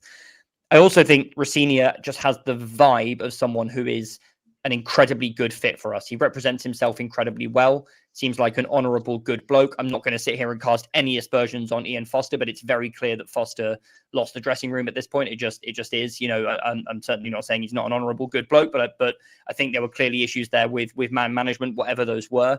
Rosenior, that seems to be a strength of his, but he also seems to be good at developing young players, which was a quality we obviously looked for in Foster. He's experienced at this level. We are a project. I think he is a project manager, or a manager looking for a project, rather than a manager who's looking for a team who want instant success, which is why I think he would consider us, even though he's probably above our level. I think he is clearly a very intelligent bloke, and if I were confronted with offers from Plymouth Argyle and Sunderland, I don't think I would throw the Plymouth offer in the bin. I might well take the Sunderland offer in the end because of the amounts of money on the table for salary and players and whatever. And also that's obviously a lot closer to home for where he is now. But I would also ask myself, do I want to be the next Sunderland manager in the trash can when I don't have them, quite as high up as they expect to be achieving in 3 or 4 months, which has just happened to me at Hull? Or do I want to be somewhere where I know that I am at a progressive club that are very likely to give me time unless things go horribly wrong? Where I'm going to have a whole city behind me, or I'm going to have positive momentum behind me, and where I could, if things go really right, be the next, Rob Edwards, Nathan Jones, Graham Potter. I mean, I think that's our ceiling if we get some investment. I really, really do. So there's two things. Sorry, just quickly. I think we're very, very lucky that by a fluke of terrible decision making, this guy's come onto the market at this particular time when we are looking. And if we are not trying to throw the basket of stuff at him to make him come, I think we would be very, very foolish. Finn, just quickly before you jump in, John, your realistic player signing? I'll also go quickly for another former Argyle player, because I think one was mentioned earlier, Lukas Jutkiewicz, who I believe is a free agent after leaving or is expected to leave Birmingham this summer after they got relegated. I can't remember who it was. Was it Chris earlier on who was saying that, that there's room in the modern game to have a big target man striker and that we really could have done with that type this season? Jutkiewicz is not someone who's going to get a lot of goals, but whenever I've seen him at this level, even now, he looks very handy in terms of occupying defenders winning the ball. I think he made himself a nuisance for the goal that Stansfield hammered in against us at St Andrews earlier in the season. You know, in terms of someone, I don't know about wages, but in terms of someone who could be a cheap pickup in terms of transfer fee, who could fulfill that kind of role for us again, maybe not to be a starter, but someone who's been there and done it, knows the level really well, and is good at doing that hold up header side of things. I think he'd be a great acquisition if we can get him in. But I actually don't know how realistic that is, because given the premium on good strikers, I could see him going to a much better club than us, even though his goal scoring ratio is not that good. But given he played for a team that literally just went down, I guess it has to be realistic, you know, that he might go up a league to any club at this level. So I'll say Djokovic. You can jump in very quickly. Yeah, just two things very quickly, and actually positives on Rossini to sort of add to that, which is sort of maybe more outside of the. So Sunderland might look at Rossini's job this season thinking he underachieved with a lot of cash, and that's so that might play to our advantage if we were to go down that route.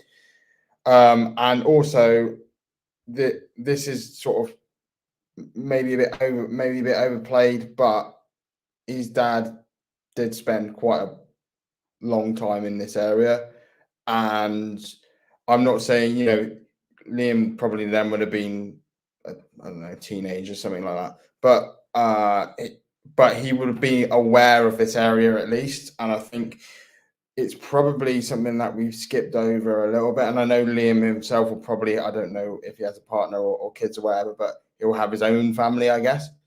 But just to have that sort of like awareness of the area, because I think, you know, Ian Foster, for all of the things he talked about his management, moving his family from Saudi Arabia on probably like a week's notice, if that's a lot of like personal adjustment as well. So that might not help the situation as well. So just to have that maybe familiarity with the area might help us bring him in and him get settled in quicker. Is just another thing I thought of. Yeah, and like this is why if you're Sunderland, I don't know if you'd be that enthused by him, because he's just been sacked from the job that you think your manager should be better than, if that makes sense. Now, they have not had success this season, and I'm sure that, you know, they would have, well, I don't know about bitten hands off. They'd much rather have finished 7th, narrowly missing out on the playoffs, than 15th after appointing Michael Beale and then some random guy for the rest of the season on a caretaker basis. But like, you know, they've been linked with Will Still and Röhrl and other very exciting kind of up and coming managerial prospects who are meant to be the next big thing. I think Rossini has a lot of respect within the game, and I think a lot of people are incredibly baffled by him getting sacked. And I think he genuinely would be a good appointment for any championship club that wanted to bring him in. But I don't know if their fans will perceive it that way. And if I were him, I would look at their fans' history of turning on managers and the incredible difficulty that managers have had there in satisfying expectations, and think, is it more likely I'm going to be allowed to build a project there, or is it more likely I'm going to be allowed to build a project at a club that now has, you know, less resources and is a less big club just generally, but is well run, well owned, etc., etc. You know, he seems like a very thoughtful guy, and I do not think for one second he should discount that. Plus, as the guys were saying earlier, he was at Home Park on Saturday, and you know what a kind of audition of the fans that was for him. I just hope we sell him on a project and that he can see it and we can get him in quickly, because I think that could be an unbelievable appointment. I see very, very little downside with it, to be completely honest. Yeah. That's all of your points. I'm going to put mine across just very quickly. I agree totally with what John said. He's put forward a very passionate case for Liam Rossini, and I wholeheartedly, unequivocally agree. And as he's just mentioned there, he had one hell of a insight into what one Argyle truly is on Saturday. He had it firsthand. And I love the humility and dignity and respect he showed at full time after the game, and even before the game with what he said. I always think he, you know, he ticks a lot of boxes of what publicly we're told we're looking for. And I just feel like somebody else said it to me in a message yesterday afternoon, that it just appears like the perfect candidate has fallen into our lap at the perfect time.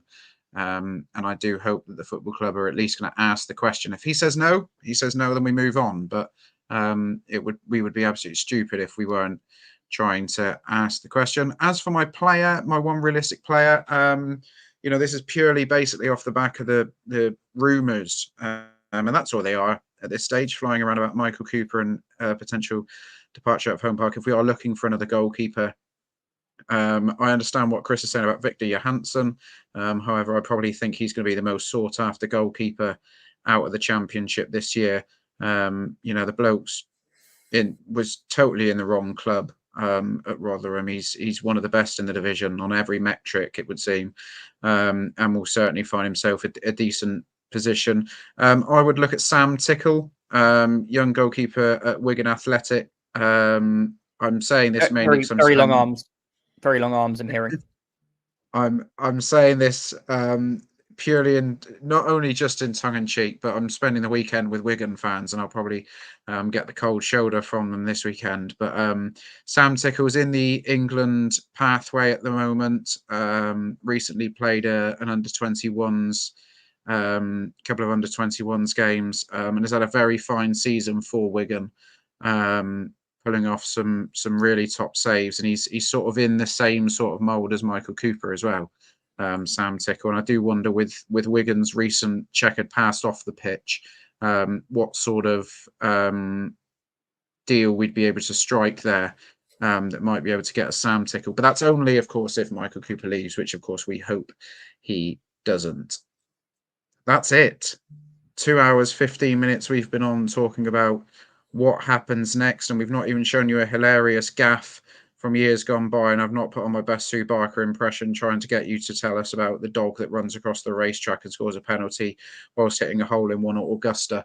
All that's left for me to say is thank you to John, thank you to Finn, thank you to Adam for joining me this evening. Huge thank you again to Graham, to Chris, to Drew for joining us earlier on tonight, to Aaron for producing in the background, and to the current 1,300 of you watching us on this Wednesday evening. Your support really is greatly appreciated by all of us. Just a little heads up, I'm wondering if Aaron's going to bring up the graphic. There it is. The end of season Argyle Life Awards will come your way at the weekend. I'm glad I used that picture and not the one where Delia Smith's face has been imposed on his head. But for the audio listeners, we will be back at the weekend. You can't see the graphic. It's John Allsop's head on. I think it might even be Stephen Schumacher's body from last year when he's collecting the League One Manager of the Year award. We have our black tie event, the Argyle Life End of Season Awards, coming your way this weekend. We will then be back-to-back weekends after this with our end of season review. We've broken it up into 2 parts for you with different people on each show. So you'll only get 1 dose of each of us on each part. So if we're on part 1, we won't be on part 2, vice versa. And we are hoping to work out 1 or 2 special guests to come onto that with us. We will be back when we announce the new head coach. We will do another live show. We'll plan on getting some more of the familiar faces that you know and love from Argyle Life involved. And, we will try our best to get the likes of Chris and Drew on for a little bit if we can, as well as somebody who might be able to tell us a little bit more about our new head coach. And as I have already mentioned, there are 1 or 2 very exciting other special editions in the pipeline. Keep your eyes on our social media for that. A reminder, argyle.life/shop for all your Argyle Life Green and White podcast merchandise. You can get the mugs with beer mats, you can get prints, you can get hoodies and shirts. It's all there. Do check it out. Don't forget to like and subscribe and share and do whatever you have to do to our social media. We are always looking. It's a lot easier on these shows to get your comments on YouTube because it's a longer box. But that's enough of me plugging Argyle Life for you for the evening. Thank you for joining us for the last couple of hours. That has been Argyle Life's midweek special. What next for Plymouth Argyle? What next? It's a bright and exciting future. Who's going to steer the ship? Who knows? Find out in a couple of weeks. Night all.